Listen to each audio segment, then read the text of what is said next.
हाँ जी सर, करिए स्टार्ट।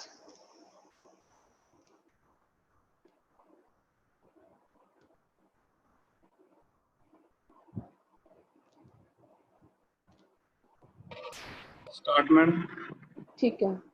सत श्री अकाल, मैं Manjinder Kaur, government ITI SC Fatehgarh चूड़ियां तो स्विंग टेक्नोलॉजी इंस्ट्रक्टर। हाँ जी मैम, करो जी स्टार्ट। ठीक है जी। सत श्री अकाल, मैं Manjinder Kaur, swing technology instructor, government ITI SC Fatehgarh चूड़ियां। आप सब ਦਾ ਨਿੰਮੀ ਆਨਲਾਈਨ ਚੈਨਲ ਦੇ ਉੱਪਰ ਸਭ ਦਾ ਸਵਾਗਤ ਕਰਦੀ ਹਾਂ। ਵਿਭਾਗ ਦੇ ਉੱਚ ਅਧਿਕਾਰੀ, ਆਈਟੋਟ ਦੇ ਉੱਚ ਅਧਿਕਾਰੀ, ਸਾਡੇ ਅਫਸਰ ਸਹਿਬਾਨ ਜਿਹੜੇ ਕਿ ਸਾਡੇ ਨਾਲ ਅੱਜ ਮੀਟਿੰਗ ਨੂੰ ਹੋਸਟ ਕਰ ਰਹੇ ਹਨ, ਔਰ ਮੇਰੇ ਸਾਥੀ ਇੰਸਟ੍ਰਕਟਰ, ਮੇਰੇ ਪਿਆਰੇ ਸਿੱਖਿਆਰਥੀ ਜਿਹੜੇ ਕਿ ਅੱਜ ਆਨਲਾਈਨ ਟ੍ਰੇਨਿੰਗ ਲੈਣ ਵਾਸਤੇ ਮੇਰੇ ਸੈਸ਼ਨ ਦੇ ਵਿੱਚ ਮੇਰੇ ਨਾਲ ਜੁੜੇ ਹਨ, ਮੈਂ ਉਹਨਾਂ ਦਾ ਬਹੁਤ-ਬਹੁਤ ਸਵਾਗਤ ਕਰਦੀ ਹਾਂ। ਤੇ ਅੱਜ ਆਪਣਾ ਜਿਹੜਾ ਮੇਰਾ ਟੌਪਿਕ ਹੈ, ਜਿਹੜਾ ਵਿਸ਼ਾ ਹੈ, ਉਹ ਟੀਚਰ ਟ੍ਰੇਨਿੰਗ ਟ੍ਰੇਡ ਦੇ ਨਾਲ ਸੰਬੰਧਿਤ ਹੈ। ਵੀਕ ਨੰਬਰ 11 ਦੇ ਵਿੱਚ यूनिट 1 ਦੇ ਵਿੱਚ ਟੌਪਿਕ ਉਹਨਾਂ ਦਾ ਹੈ use of machine for constructive and decorative purpose. मतलब कि मशीन ਦਾ ਕੱਪੜੇ ਨੂੰ ਜੋੜਨ ਅਤੇ ਸਜਾਉਣ ਲਈ ਉਪਯੋਗ। ਅਸੀਂ ਇਹ ਟੌਪਿਕ ਕਰਦੇ ਹਾਂ ਤੇ ਉਸ ਤੋਂ ਪਹਿਲਾਂ ਮੇਰੀ ITI government ITI SC Fatehgarh Churian, ਜਿਹੜੀ ਕਿ ਫਤਿਹਗੜ੍ਹ ਚੂੜੀਆਂ ਹਲਕਾ ਜ਼ਿਲ੍ਹਾ ਗੁਰਦਾਸਪੁਰ ਵਿੱਚ ਸਥਿਤ ਹੈ, ਤੇ ਮੈਂ ਉੱਥੇ ਬਤੌਰ ਸਵਿੰਗ ਟੈਕਨੋਲੋਜੀ ਇੰਸਟ੍ਰਕਟਰ ਦੀਆਂ ਸੇਵਾਵਾਂ ਨਿਭਾ ਰਹੀ ਹਾਂ। ਤੇ ਆਓ ਹੁਣ ਅਸੀਂ ਆਪਣੇ ਟੌਪਿਕ ਵੱਲ ਵਧਦੇ ਹਾਂ। Introduction of constructive garment. पहले कहते कि कंस्ट्रक्टिव गारमेंट और डेकोरेशन ਜਿਹੜਾ ਸਾਡਾ ਟੌਪਿਕ ਹੈ, ਕੰਸਟਰਕਸ਼ਨ ਕਰਨਾ ਕੀ ਹੈ ਤੇ ਡੈਕੋਰੇਸ਼ਨ ਕੀ ਹੈ।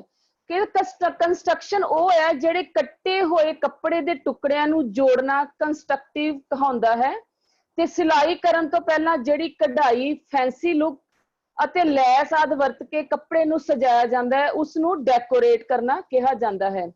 ਤੇ ਪਹਿਲੇ ਸਮੇਂ ਦੇ ਵਿੱਚ ਜਿਹੜੇ ਲੋਕੀ ਕੀ ਕਰਦੇ ਸੀ ਕਿ ਜਿਹੜੇ ਕੱਪੜੇ ਨੂੰ ਉਸ ਤਰ੍ਹਾਂ ਹੀ ਸਿੰਪਲ ਹੱਥਾਂ ਦੇ ਨਾਲ ਸਿਲਾਈ ਕਰਕੇ ਹੀ ਪਾ ਲਿਆ ਜਾਂਦਾ ਸੀ। ਜਿਸ ਤਰ੍ਹਾਂ ਯੁੱਗ ਬਦਲਦਾ ਗਿਆ, ਸਮਾਂ ਬਦਲਦਾ ਗਿਆ, ਇਨਸਾਨ ਨੂੰ ਸੋਝੀ ਆਣੀ ਸ਼ੁਰੂ ਹੋਈ ਤੇ ਉਸ ਨੂੰ ਆਪਣੇ ਕੱਪੜੇ ਨੂੰ ਵੀ ਸੋਹਣਾ ਤੇ ਵਧੀਆ ਦਿੱਖ ਵਾਲਾ ਬਣਾ ਕੇ ਪਾਣਾ ਸ਼ੁਰੂ ਕਰ ਦਿੱਤਾ। ਤੇ ਉਸ ਨੂੰ ਵਧੀਆ ਤੇ ਸੋਹਣਾ ਬਣਾਉਣ ਵਾਸਤੇ ਸਾਨੂੰ ਹੇਠ ਲਿਖੀਆਂ ਮਸ਼ੀਨਸ, ਜਿਹੜੀਆਂ ਕਿ ਅਸੀਂ ਅੱਗੇ ਡਿਸਕਸ ਕਰਾਂਗੇ, ਉਹਨਾਂ ਦੇ ਅਟੈਚਮੈਂਟਸ ਉਹ ਵੀ ਅਗਲੇ ਚੈਪਟਰ 'ਚ ਡਿਸਕਸ ਕਰਾਂਗੇ। ਤੇ ਕੰਸਟਰਕਸ਼ਨ ਕਿ ਕੱਪੜੇ ਨੂੰ ਤਿਆਰ ਕਰਨ ਵਾਸਤੇ ਸਾਨੂੰ ਕਿਹੜੇ-ਕਿਹੜੇ ਸਾਧਨਾਂ ਦੀ ਜ਼ਰੂਰਤ ਪੈਂਦੀ ਹੈ, ਸਾਨੂੰ ਕਿਹੜੀਆਂ ਚੀਜ਼ਾਂ ਦੀ ਲੋੜ ਪੈਂਦੀ ਹੈ, ਔਰ ਸਾਨੂੰ ਕਿਹੜੀਆਂ-ਕਿਹੜੀਆਂ ਗੱਲਾਂ ਦਾ ਧਿਆਨ ਰੱਖਣਾ ਪੈਂਦਾ ਹੈ। ਇਸ ਤੋਂ ਬਾਅਦ ਅਸੀਂ ਡਿਸਕਸ ਕਰਾਂਗੇ ਕਿ ਕੱਪੜੇ ਨੂੰ ਡੈਕੋਰੇਟ ਕਰਨ ਵਾਸਤੇ ਸਾਨੂੰ ਕਿੰਨਾ ਚੀਜ਼ਾਂ ਦਾ ਧਿਆਨ ਰੱਖਣਾ ਪਏਗਾ। ਤੇ ਕਹਿੰਦੇ introduction of constructive garment. Garment making is a technical accomplishment that required knowledge of fabric, principle of clothing construction and skill involves in it। ਕਹਿੰਦੇ ਜਦੋਂ ਤੁਸੀਂ ਕੋਈ ਵੀ ਕੱਪੜੇ ਨੂੰ ਬਣਾਉਣਾ ਹੈ, ਉਸ ਤੋਂ ਪਹਿਲਾਂ ਤੁਹਾਨੂੰ ਉਹਦੇ ਬਾਰੇ, ਕੱਪੜੇ ਦੇ ਬਾਰੇ ਪੂਰੀ ਨੌਲੇਜ ਹੋਣੀ ਚਾਹੀਦੀ ਹੈ ਕਿ ਤੁਹਾਡਾ ਫੈਬਰਿਕ ਕਿਸ ਤਰ੍ਹਾਂ ਦਾ ਹੈ, ਉਹਦੇ ਜਿਹੜੇ ਕੰਸਟਰਕਸ਼ਨ ਕਰਨ ਦੇ ਵਿੱਚ ਤੁਹਾਡਾ ਜਿਹੜਾ ਹੁਨਰ ਹੈ ਉਹ ਤੁਸੀਂ ਕਿਸ ਤਰ੍ਹਾਂ ਲਗਾਉਣਾ ਹੈ, ਉਹਦੇ ਲਈ ਡੈਕੋਰੇਸ਼ਨ ਮਟੀਰੀਅਲ ਸਾਨੂੰ ਕੀ ਚਾਹੀਦਾ ਹੈ, ਉਹਦੇ ਲਈ ਕੰਸਟਰਕਸ਼ਨ ਮੈਥਡ ਕੀ ਚਾਹੀਦਾ ਹੈ, ਪਹਿਲੇ ਅਸੀਂ ਕਿਹੜੀ ਚੀਜ਼ ਨੂੰ ਫੋਲੋ ਕਰਨਾ ਹੈ, ਜੇ ਕੱਪੜਾ ਸ਼ਰਿੰਕ ਕਰਨ ਵਾਲਾ ਹੈ ਤਾਂ ਉਹਨੂੰ ਸ਼ਰਿੰਕ ਕਰਨਾ ਹੈ, ਜਿਹੜੀਆਂ ਟੈਕਨੀਕਸ ਔਰ ਟੈਕਨੀਕਲਸ ਜਿਹੜੇ ਟਰਮਸ ਹੈ ਸਾਨੂੰ ਉਹਦੇ ਨੂੰ ਇਸਤੇਮਾਲ ਕਰਨਾ ਪਏਗਾ। ਉਹਦੇ ਵਾਸਤੇ ਸਾਨੂੰ ਆਪਣੀ ਪੂਰੀ ਸਕਿੱਲਡ ਜਿਹੜੀ ਹੈ, ਸਕਿੱਲ ਸਾਡੇ 'ਚ ਜਿਹੜਾ ਹੁਨਰ ਹੈ ਉਹਨੂੰ ਪੂਰਾ ਇਨਵੋਲਵਮੈਂਟ ਦੇ ਕੇ ਹੀ ਕੱਪੜੇ ਨੂੰ ਤਿਆਰ ਕੀਤਾ ਜਾਂਦਾ ਹੈ, ਟੈਕਨੀਕਲਸ ਜਿਹੜੀਆਂ ਟਰਮਸ ਨੂੰ ਫੋਲੋ ਕਰਦੇ ਹੋਏ। This depend on the ability to select the correct fabric, color, design and accessory to suit an individual occasion। ਕਹਿੰਦੇ ਫਿਰ ਤੁਹਾਨੂੰ ਇਹ ਵੀ ਡਿਸਕਸ ਕਰਨਾ ਪਏਗਾ, ਇਹ ਵੀ ਡਿਸਾਈਡ ਕਰਨਾ ਪਏਗਾ ਕਿ ਜਿਹੜਾ ਸਾਡਾ ਕੱਪੜਾ ਹੈ ਆਪਣੀ ਸੋਚ ਦੇ ਨਾਲ, ਸਮਝ ਦੇ ਨਾਲ, ਕਿ ਕੱਪੜੇ ਦੇ ਕਲਰ ਦੇ ਹਿਸਾਬ ਨਾਲ ਸਾਨੂੰ ਕਿਹੜਾ ਡਿਜ਼ਾਈਨ ਇਹਦੇ ਤੇ ਪਾਣਾ ਹੈ, ਇਹਦੇ ਤੇ ਕਿਹੜੀਆਂ ਅਸੈਸਰੀਜ਼ ਲਗਾਉਣੀਆਂ ਹੈ, ਔਰ ਇਹ ਕਿਹੜੇ ਓਕੇਜ਼ਨ ਲਈ ਪਾਇਆ ਜਾ ਰਿਹਾ ਹੈ। ਕਈ ਵਾਰੀ ਅਸੀਂ ਕਿਸੇ ਪਾਰਟੀ ਵੇਅਰ ਫੰਕਸ਼ਨ ਲਈ ਇੱਕ ਡਰੈਸ ਤਿਆਰ ਕਰ ਰਹੇ ਹਾਂ, ਉਹਦੇ ਲਈ ਸਾਨੂੰ ਅਸੈਸਰੀਜ਼ ਅਲੱਗ ਤਰ੍ਹਾਂ ਦੀਆਂ ਫੈਂਸੀ ਲੁੱਕ ਵਾਲੀਆਂ ਸਾਨੂੰ ਦੇਣੀਆਂ ਪੈਂਦੀਆਂ ਤਾਂ ਕਿ ਜਿਹੜੀਆਂ ਬ੍ਰਾਈਡਲ ਜਿਹੜੀਆਂ ਡਰੈਸਿਸ ਆ ਉਹ ਦੇਖਣ 'ਚ ਸਾਰਿਆਂ ਨਾਲੋਂ ਅਲੱਗ ਲੱਗਣ। ਇਹ ਸਾਰਾ ਕੁਝ ਕਰਨ ਲਈ ਸਾਨੂੰ ਆਪਣੇ ਦਿਮਾਗ ਨੂੰ ਪ੍ਰੋਪਰ ਤਰੀਕੇ ਦੇ ਨਾਲ ਉਸ ਦੇ ਵਿੱਚ ਇਨਵੋਲਵ ਕਰਨਾ ਪਏਗਾ, ਆਪਣੀ ਯੋਗਤਾ ਨੂੰ ਉਹਦੇ 'ਚ ਇਨਵੋਲਵ ਕਰਨਾ ਪਏਗਾ। ਇਹ garment that is made will be attractive if it fits well and proper attention it paid to its finer detail। ਕਹਿੰਦੇ ਤਾਂ ਹੀ ਜਿਹੜਾ ਸਾਡਾ ਬਣਿਆ ਹੋਇਆ ਕੱਪੜਾ ਅਟਰੈਕਟਿਵ ਲੱਗੇਗਾ, ਸੋਹਣਾ ਲੱਗੇਗਾ ਤੇ ਉਹਦੀ ਫਿਟਿੰਗ ਜਿਹੜੀ ਹੈ ਵਧੀਆ ਤਰੀਕੇ ਨਾਲ ਆਏਗੀ ਜੇਕਰ ਅਸੀਂ ਪੂਰੇ ਧਿਆਨ ਦੇ ਨਾਲ ਆਪਣੇ ਗਾਰਮੈਂਟ ਨੂੰ ਤਿਆਰ ਕਰਨ ਦੇ ਵਿੱਚ ਆਪਣੀ ਪੂਰੀ ਇਨਵੋਲਵਮੈਂਟ ਸ਼ੋ ਕੀਤੀ। It is necessary to know the technique of sewing for producing attractive garment with good fit। अगर ਤਾਂ ਹੀ ਕਹਿੰਦੇ ਜਿਹੜੀ ਨਵੀਆਂ ਟੈਕਨੀਕਸ ਜਿਹੜੀਆਂ ਜ਼ਰੂਰਤ ਵਾਲੀਆਂ ਜਿਹੜੀਆਂ ਲੋੜਾਂ ਹੈ ਜਿਹੜੇ ਟਰਮਸ ਆ ਟੈਕਨੀਕਸ ਨੂੰ ਤੁਸੀਂ ਫੋਲੋ ਕਰੋਗੇ ਤੇ ਜਿਹੜਾ ਤੁਹਾਡਾ ਗਾਰਮੈਂਟਸ ਆ ਉਹ ਬਿਲਕੁਲ ਵਧੀਆ ਤਰੀਕੇ ਨਾਲ ਬਣ ਕੇ ਤਿਆਰ ਹੋਏਗਾ ਤੇ ਉਹਦੀ ਗੁੱਡ ਲੁਕਿੰਗ ਲੱਗੇਗੀ, ਉਹ ਫਿਟਿੰਗ ਦੇ ਵਿੱਚ ਪ੍ਰੋਪਰ ਆਏਗਾ। ਔਰ ਗਾਰਮੈਂਟ ਸੈਕਟਰ ਦੇ ਵਿੱਚ ਵੀ ਜੇ ਤੁਸੀਂ ਪੂਰੀ ਆਪਣੀ ਇਨਵੋਲਵਮੈਂਟ ਸ਼ੋ ਕਰੋਗੇ, अपनी एबिलिटी दे नाल गारमेंट नू डिजाइन करोगे तो नैचुरली तुहाडा जिहड़ा तैयार किया प्रोडक्ट है मार्केट दे विच बहुत ही वधिया तरीके दे नाल सेल होएगा। अगे असीं डिस्कस करांगे एम्ब्रॉयडरी मशीन। हुण कहंदे कि जिहड़े सारा कुछ करन वास्ते सानू कई तरह दी मशीनां दी जरूरत पैंदी है। ਹੁਣ ਇਹਦੇ ਵਿੱਚ ਐਮਬਰਾਇਡਰੀ ਮਸ਼ੀਨਸ ਜਿਹੜੀ ਕਹਿੰਦੇ ਐਮਬਰਾਇਡਰੀ ਮਸ਼ੀਨ ਜਿਹੜੀ ਪਹਿਲੇ ਅਸੀਂ ਦੇਖਦੇ ਸੀ, ਪਹਿਲੇ ਅਸੀਂ ਸਿੰਪਲ ਹੱਥ ਵਾਲੀ ਮਸ਼ੀਨ ਦੇ ਨਾਲ ਵੀ ਇੱਕ ਜਣ ਨੂੰ ਕਹਿੰਦੇ ਸੀ ਕਿ ਤੂੰ ਹੱਥੀ ਗੇੜੀ ਜਾ ਤੇ ਦੂਸਰਾ ਜਿਹੜਾ ਉਹਦੇ ਪੈਰ ਨੂੰ ਉਤਾਰ ਕੇ ਨੀਚੇ ਦੰਦਰਾਲ ਨੂੰ ਕਰਕੇ ਉਹਦੇ ਉੱਤੇ ਨੀਡਲ ਪਲੇਟ ਲਗਾ ਕੇ ਫਰੇਮ ਲਗਾ ਕੇ ਇੱਕ ਜਣਾ ਫਰੇਮ ਨੂੰ ਘੁਮਾਈ ਜਾਂਦਾ ਸੀ ਤੇ ਉਹਦੇ ਨਾਲ ਹੀ ਕਢਾਈ ਜਿਹੜੀ ਹੋ ਜਾਂਦੀ ਸੀ। ਹੌਲੀ ਹੌਲੀ ਜਿਸ ਤਰ੍ਹਾਂ ਸਮਾਂ ਵੱਧਦਾ ਗਿਆ क्रांति आंदी गई इंडस्ट्री दे विच, गारमेंट सेक्टर दे विच ते पैरां वाली मशीन आ गई। फिर पैरां वाली मशीन दे नाल जिहड़ी है उस तो बाद फिर पावर मशीन आ गई। एम्ब्रॉयडरी जिहड़ी पावर मशीन ते कीती जाण लगी। हुण हौली हौली की होया कि जिस तरह गारमेंट सैक्टर दे विच इंडस्ट्री दे विच फैशन दे दौर जिस तरह वधदा गया, कपड़े दी डिमांड वधदी गई, उसे हिसाब दे नाल ही जिहड़ियां मशीनां दी इन्वेंशन भी हुंदी गई ते नवीं नवीं तकनीकां दीयां जिहड़ियां मशीनां तैयार होण लगियां ते जिहड़े कि कपड़े नूं सोहना तां ही बनाया जा सकदा है जे कपड़े दे उपर प्लेन कपड़े दे उत्ते एक तुसीं कढ़ाई दा एक सुंदर जिहा फ्लावर डिजाइन करके ਉਹਦੇ ਉੱਤੇ ਤੁਸੀਂ ਪਾ ਦਿੰਦੇ ਹੋ ਤੇ ਉਸ ਕੱਪੜੇ ਦੀ ਜਿਹੜੀ ਕਾਸਟ ਆ ਦੁੱਗਣੀ ਹੋ ਜਾਂਦੀ ਹੈ। ਤੇ ਉਹਦੇ ਵਾਸਤੇ ਇੰਡਸਟਰੀ ਦੇ ਵਿੱਚ ਬਹੁਤ ਹੀ ਸਾਰੀਆਂ ਵਧੀਆਂ ਤੇ ਕੋਸਟਲੀ ਜਿਹੜੀਆਂ ਮਸ਼ੀਨਾਂ ਜਿਹੜੀਆਂ ਉਹ ਲਗਾਈਆਂ ਜਾ ਰਹੀਆਂ। ਜਿਹੜੀ ਤੁਹਾਨੂੰ ਪਿਕਚਰ ਦੇ ਵਿੱਚ ਇੱਕ ਮਸ਼ੀਨ ਦਿਖਾਈ ਦੇ ਰਹੀ ਹੈ ਐਮਬਰਾਇਡਰੀ ਮਸ਼ੀਨ, ਜਿਹਦੇ ਉੱਪਰ ਕਾਫੀ ਸਾਰੇ ਰੰਗਾਂ ਦੀਆਂ ਜਿਹੜੀਆਂ ਰੀਲਾਂ ਉੱਪਰ ਅਟੈਚ ਕੀਤੀਆਂ ਹੋਈਆਂ ਔਰ ਸਾਈਡ ਦੇ ਉੱਪਰ ਇੱਕ ਨਮੂਨਾ ਬਣਾ ਕੇ ਦਿਖਾਇਆ ਗਿਆ ਹੈ ਕਿ ਜਿਹੜਾ ਕਿ ਤੁਸੀਂ ਕਢਾਈ ਕਰਕੇ ਇੱਕ ਕੱਪੜੇ ਦੇ ਪੀਸ ਨੂੰ ਵਧੀਆ ਤਰੀਕੇ ਨਾਲ ਡਿਜ਼ਾਈਨ ਕਰ ਸਕਦੇ ਹੋ। ਤੇ ਇਹ ਸਾਡਾ ਕੰਸਟਰਕਸ਼ਨ ਜਿਹੜਾ ਕੱਪੜੇ ਨੂੰ ਤਿਆਰ ਕਰਨ ਲਈ ਔਰ ਡੈਕੋਰੇਟ ਕਰਨ ਵਾਸਤੇ ਐਮਬਰਾਇਡਰੀ ਮਸ਼ੀਨ ਦਾ ਜਿਹੜਾ ਬਹੁਤ ਹੀ ਵੱਡਾ ਯੋਗਦਾਨ ਹੈ। ਉਸ ਤੋਂ ਬਾਅਦ ਆ ਜਾਂਦੀ ਹੈ ਡਿਸਕ ਮਸ਼ੀਨ। ਜਿਹੜੀ ਡਿਸਕ ਮਸ਼ੀਨ ਹੈ ਉਹ ਕੀ ਹੈ, ਇੱਕ ਸਿੰਪਲ ਮਸ਼ੀਨ ਨਾਲੋਂ ਬਿਲਕੁਲ ਹੀ ਡਿਫਰੈਂਟ ਹੁੰਦੀ ਹੈ।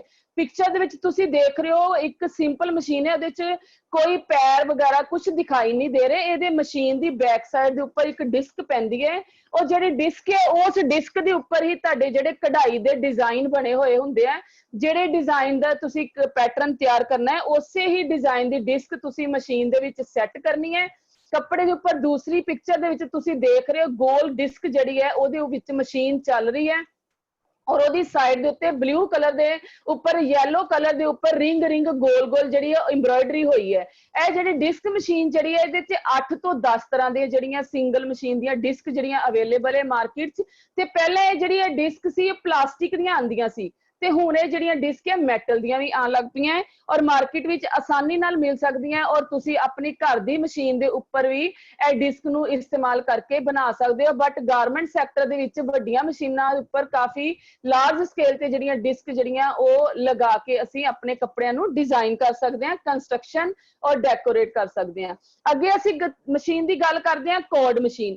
ਕੋਡ ਮਸ਼ੀਨ ਵੀ ਕਹਿੰਦੇ for ਅਟੈਚਿੰਗ 3 or less cord as decorative stitches। ਕਹਿੰਦੇ ਜਿਹੜੀ ਕੋਡ ਮਸ਼ੀਨ ਹੈ ਉਹ 3 ਤੋਂ 4 ਤਰ੍ਹਾਂ ਦੀਆਂ ਜਿਹੜੀਆਂ ਕੋਡ ਲਗਾ ਕੇ ਕੱਪੜੇ ਨੂੰ ਸਜਾ ਸਕਦੀਆਂ ਹਨ।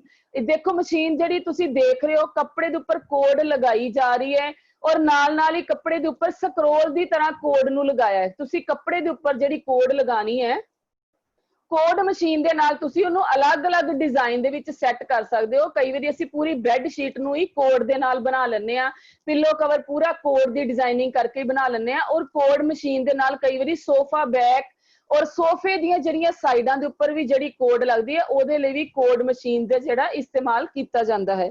ਅਗਲੀ ਮਸ਼ੀਨ ਸਾਡੀ ਜਿਹੜੀ ਗੱਲ ਕਰਦੇ ਆ zig zag sewing machine. Zig zag ਜਿਹੜੀ ਮਸ਼ੀਨ ਹੈ ਕਹਿੰਦੇ ਇਹ ਇੱਕ zig zag stitch is a variant geometry of the lock stitch. ਇਹ ਅਲੱਗ ਤਰੀਕੇ ਦਾ ਇੱਕ ਲੌਕ ਸਟਿਚ ਕਰਨ ਵਾਲੀ ਮਸ਼ੀਨ ਹੈ ਜਿਹੜੀ ਕਿ ਸਿੱਧੀਆਂ ਸਲਾਈਆਂ ਨਹੀਂ ਲਗਾਉਂਦੀ ਔਰ ਇੱਕ ਲਹਿਰੀਏ ਦੀ ਤਰ੍ਹਾਂ ਸਕਰੋਲ ਬਣਾਉਂਦੀ ਹੋਈ ਜਿਹੜੀ ਜਿਗ ਜੈਗ ਕਰਦੀ ਹੋਈ ਮਸ਼ੀਨ ਲਗਾਉਂਦੀ ਹੈ। ਕੋਈ ਜਿਗ ਜੈਗ ਗੁਲਾਈ ਦੇ ਵਿੱਚ ਹੈ, ਕੋਈ ਵੀ ਸ਼ੇਪ ਦੇ ਵਿੱਚ ਹੈ, ਤੁਸੀਂ ਪਿਕਚਰ ਦੇ ਵਿੱਚ ਦੇਖ ਰਹੇ ਹੋ। ਕਹਿੰਦਾ it is a back and forth stitch used where a straight stitch will not suffice such as a reinforce button hole. ਇਹਦੇ ਨਾਲ ਕਹਿੰਦੇ ਜਿਹੜੇ ਕਿਨਾਰੇ ਨੂੰ ਪੱਕਾ ਕੀਤਾ ਜਾਂਦਾ ਹੈ, ਮਜ਼ਬੂਤੀ ਦਿਖਾਈ ਜਾਂਦੀ ਹੈ ਔਰ ਜਿਹੜੇ ਬਟਨ ਹੋਲ ਸਟਿਚ ਵੀ ਕੀਤਾ ਜਾਂਦਾ ਹੈ। ਫੈਬਰਿਕ ਦੀ ਜਿਹੜੀ ਸਟ੍ਰੈਚੇਬਲ ਜਿਹੜੀ ਆ ਉਸ ਨੂੰ ਮਜ਼ਬੂਤ ਕਰਨ ਲਈ ਕੀਤਾ ਜਾਂਦਾ ਹੈ। ਕਹਿੰਦਾ ਇਹਦੇ ਜਿਹੜੇ ਕਿਨਾਰੇ ਹੈ ਜਦੋਂ ਅਸੀਂ ਦੋ ਟੈਂਪਰੇਰੀ ਵਰਕਿੰਗ ਕਰਨ ਦੇ ਨਾਲ ਜਦੋਂ ਕੋਈ ਦੋ ਕਿਨਾਰਿਆਂ ਨੂੰ ਅਸੀਂ ਜੋੜਨ ਦੇ ਲਈ ਵੀ ਅਸੀਂ ਜਿਗ ਜੈਗ ਦੀ ਲਗਾਉਂਦੇ ਹਾਂ। ਜਿਸ ਤਰ੍ਹਾਂ ਹੀ ਪੱਗਾਂ ਨੂੰ ਸੀਨ ਮਾਰਦੇ ਹਾਂ ਤੇ ਉਹਦੇ ਦੋਨੋਂ ਕੰਨੀਆਂ ਨੂੰ ਜੋੜ ਕੇ ਉਹਦੇ ਕਿਨਾਰੇ ਦੇ ਉੱਪਰ ਜਿਗ ਜੈਗ ਟਾਂਕਾ ਕੀਤਾ ਜਾਂਦਾ ਹੈ, ਉਹਦੇ ਨਾਲ ਜਿਹੜੀ ਪੱਗ ਦੇ ਉੱਪਰ ਸਿਲਾਈ ਹੋ ਜਾਂਦੀ ਹੈ। ਇਹ ਸਾਡੀ ਜਿਹੜੀ ਗਾਰਮੈਂਟ ਸੈਕਟਰ ਦੇ ਵਿੱਚ ਕੱਪੜਿਆਂ ਨੂੰ, ਬੱਚਿਆਂ ਦੀਆਂ ਫਰਾਕਾਂ ਨੂੰ, ਲੇਡੀਜ਼ ਵੀਅਰ, ਬੱਚਿਆਂ ਦੀਆਂ ਬੋਡੀ ਫਰਾਕ ਦੇ ਉੱਪਰ, ਬੋਡੀ ਦੇ ਉੱਪਰ, ਪਲਾਜ਼ੋ ਦੇ ਬਾਟਮ ਦੇ ਉੱਪਰ ਅਲੱਗ-ਅਲੱਗ ਤਰ੍ਹਾਂ ਦੇ ਨਾਲ ਅਸੀਂ ਜਿਹੜੀ ਹੈ ਕੱਪੜੇ ਨੂੰ ਡਿਜ਼ਾਈਨ ਕਰ ਸਕਦੇ ਹਾਂ, ਕੰਸਟਰਕਸ਼ਨ ਕਰ ਸਕਦੇ ਹਾਂ ਔਰ ਡੈਕੋਰੇਟ ਕਰਨ ਵਾਸਤੇ ਜਿਗ ਜੈਗ ਮਸ਼ੀਨ ਦਾ ਵੀ ਜਿਹੜਾ ਇਸਤੇਮਾਲ ਕਰ ਸਕਦੇ ਹਾਂ। ਅੱਗੇ ਗੱਲ ਕਰਦੇ ਹਾਂ ਅਸੀਂ ਸਿੰਗਰ ਮਸ਼ੀਨ। ਜਿਹੜੀ ਕਹਿੰਦੇ ਸਿੰਗਰ ਮਸ਼ੀਨ ਹੈ, singer corporation is an American manufacturer of consumer swing machine. America ਦੇ ਵਿੱਚ ਬਣੀ ਹੋਈ ਇਹ ਮਸ਼ੀਨ ਹੈ। First established as IM Singer and Company in 1851 by Isaac M. Singer with New York, Lear Edward C. Clark, best known for its sewing machine. It was renamed Singer Manufacturing Company or in 1865 then the Singer Company is 1963। ਕਹਿੰਦੇ ਕਿ ਇਹ machine 1851 ਵਿੱਚ ਪਹਿਲਾਂ ਬਣੀ ਔਰ ਇਹਦੇ ਵਿੱਚ ਹੌਲੀ ਹੌਲੀ ਨਵੀਆਂ ਐਡੀਸ਼ਨਸ ਹੁੰਦੀਆਂ ਗਈਆਂ ਤੇ ਅੱਜ ਇਹ ਜਿਹੜੀ ਹੈ 1963 ਵਿੱਚ ਜਿਹੜੀ ਸਿੰਗਰ ਕੰਪਨੀ ਨੇ ਜਿਹੜੀ ਮਸ਼ੀਨ ਫਿਰ ਲਾਂਚ ਕੀਤੀ ਅਲੱਗ-ਅਲੱਗ ਤਰੀਕੇ ਦੀਆਂ।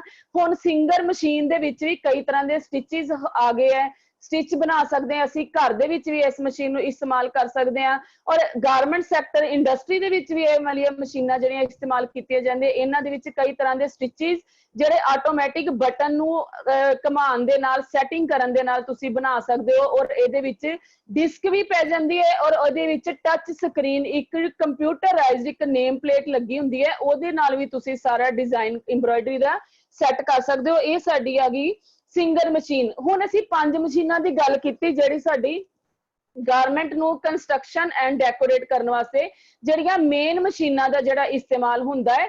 ਇਸ ਤੋਂ ਬਾਅਦ ਅਸੀਂ ਗੱਲ ਕਰਦੇ ਹਾਂ ਕਿ type of fabric garment constructive techniques. ਕਹਿੰਦੇ ਗਾਰਮੈਂਟਸ ਨੂੰ, ਫੈਬਰਿਕ ਨੂੰ ਕੰਸਟਰਕਸ਼ਨ ਕਰਨ ਵਾਸਤੇ ਕਿਹੜੀਆਂ-ਕਿਹੜੀਆਂ ਤਕਨੀਕਾਂ ਦੀ ਸਾਨੂੰ ਜ਼ਰੂਰਤ ਪੈਂਦੀ ਹੈ ਔਰ ਕਿਹੜੀਆਂ-ਕਿਹੜੀਆਂ ਤਕਨੀਕਾਂ ਚੋਂ ਲੰਘ ਕੇ ਅਸੀਂ ਜਿਹੜਾ ਕੱਪੜੇ ਨੂੰ ਤਿਆਰ ਕਰਦੇ ਹਾਂ। ਹੁਣ ਇੱਕ ਸਿੰਪਲ ਜਿਹਾ ਮੈਥਡ ਹੈ ਕਿ ਕੋਈ ਵੀ ਅਸੀਂ ਕੱਪੜਾ ਤਿਆਰ ਕਰਨਾ ਹੈ ਤੇ ਅਸੀਂ ਕੱਪੜੇ ਨੂੰ ਸਿੱਧਾ ਤੇ ਆਪਣੇ ਸਰੀਰ ਦੇ ਉੱਪਰ ਲਪੇਟ ਨਹੀਂ ਲੈਣਾ। ਕੱਪੜੇ ਨੂੰ ਤਿਆਰ ਕਰਨ ਵਾਸਤੇ ਸਭ ਤੋਂ ਪਹਿਲਾਂ ਸਾਨੂੰ ਕਿੰਨੀਆਂ ਪ੍ਰਕਿਰਿਆਵਾਂ ਦੇ ਵਿੱਚੋਂ ਲੰਘਣਾ ਪੈਂਦਾ ਹੈ।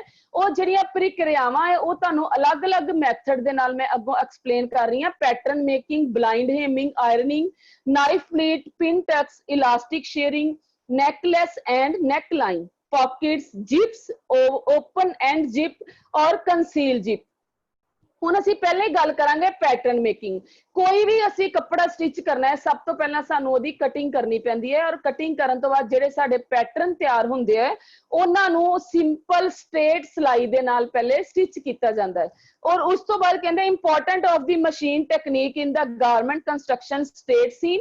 A seam is a basic of almost anything you sew. Keeping a seam line straight and even are key components are for desirable result। ਕਹਿੰਦੇ ਕਿ ਜਦੋਂ ਤੁਸੀਂ ਦੋ ਟੁਕੜਿਆਂ ਨੂੰ ਸਾਦੀ ਸਿਲਾਈ ਦੇ ਨਾਲ ਤੁਸੀਂ ਅਟੈਚ ਕਰਦੇ ਹੋ ਤੇ ਤਾਂ ਤੁਹਾਨੂੰ ਜਦੋਂ ਜੁੜ ਜਾਂਦੇ ਹੋ ਕੰਪੋਨੈਂਟਸ ਇੱਕ ਵਧੀਆ ਰਿਜ਼ਲਟ ਜਿਹੜਾ ਉਹ ਸਾਡੇ ਸਾਹਮਣੇ ਪੇਸ਼ ਹੁੰਦਾ ਹੈ।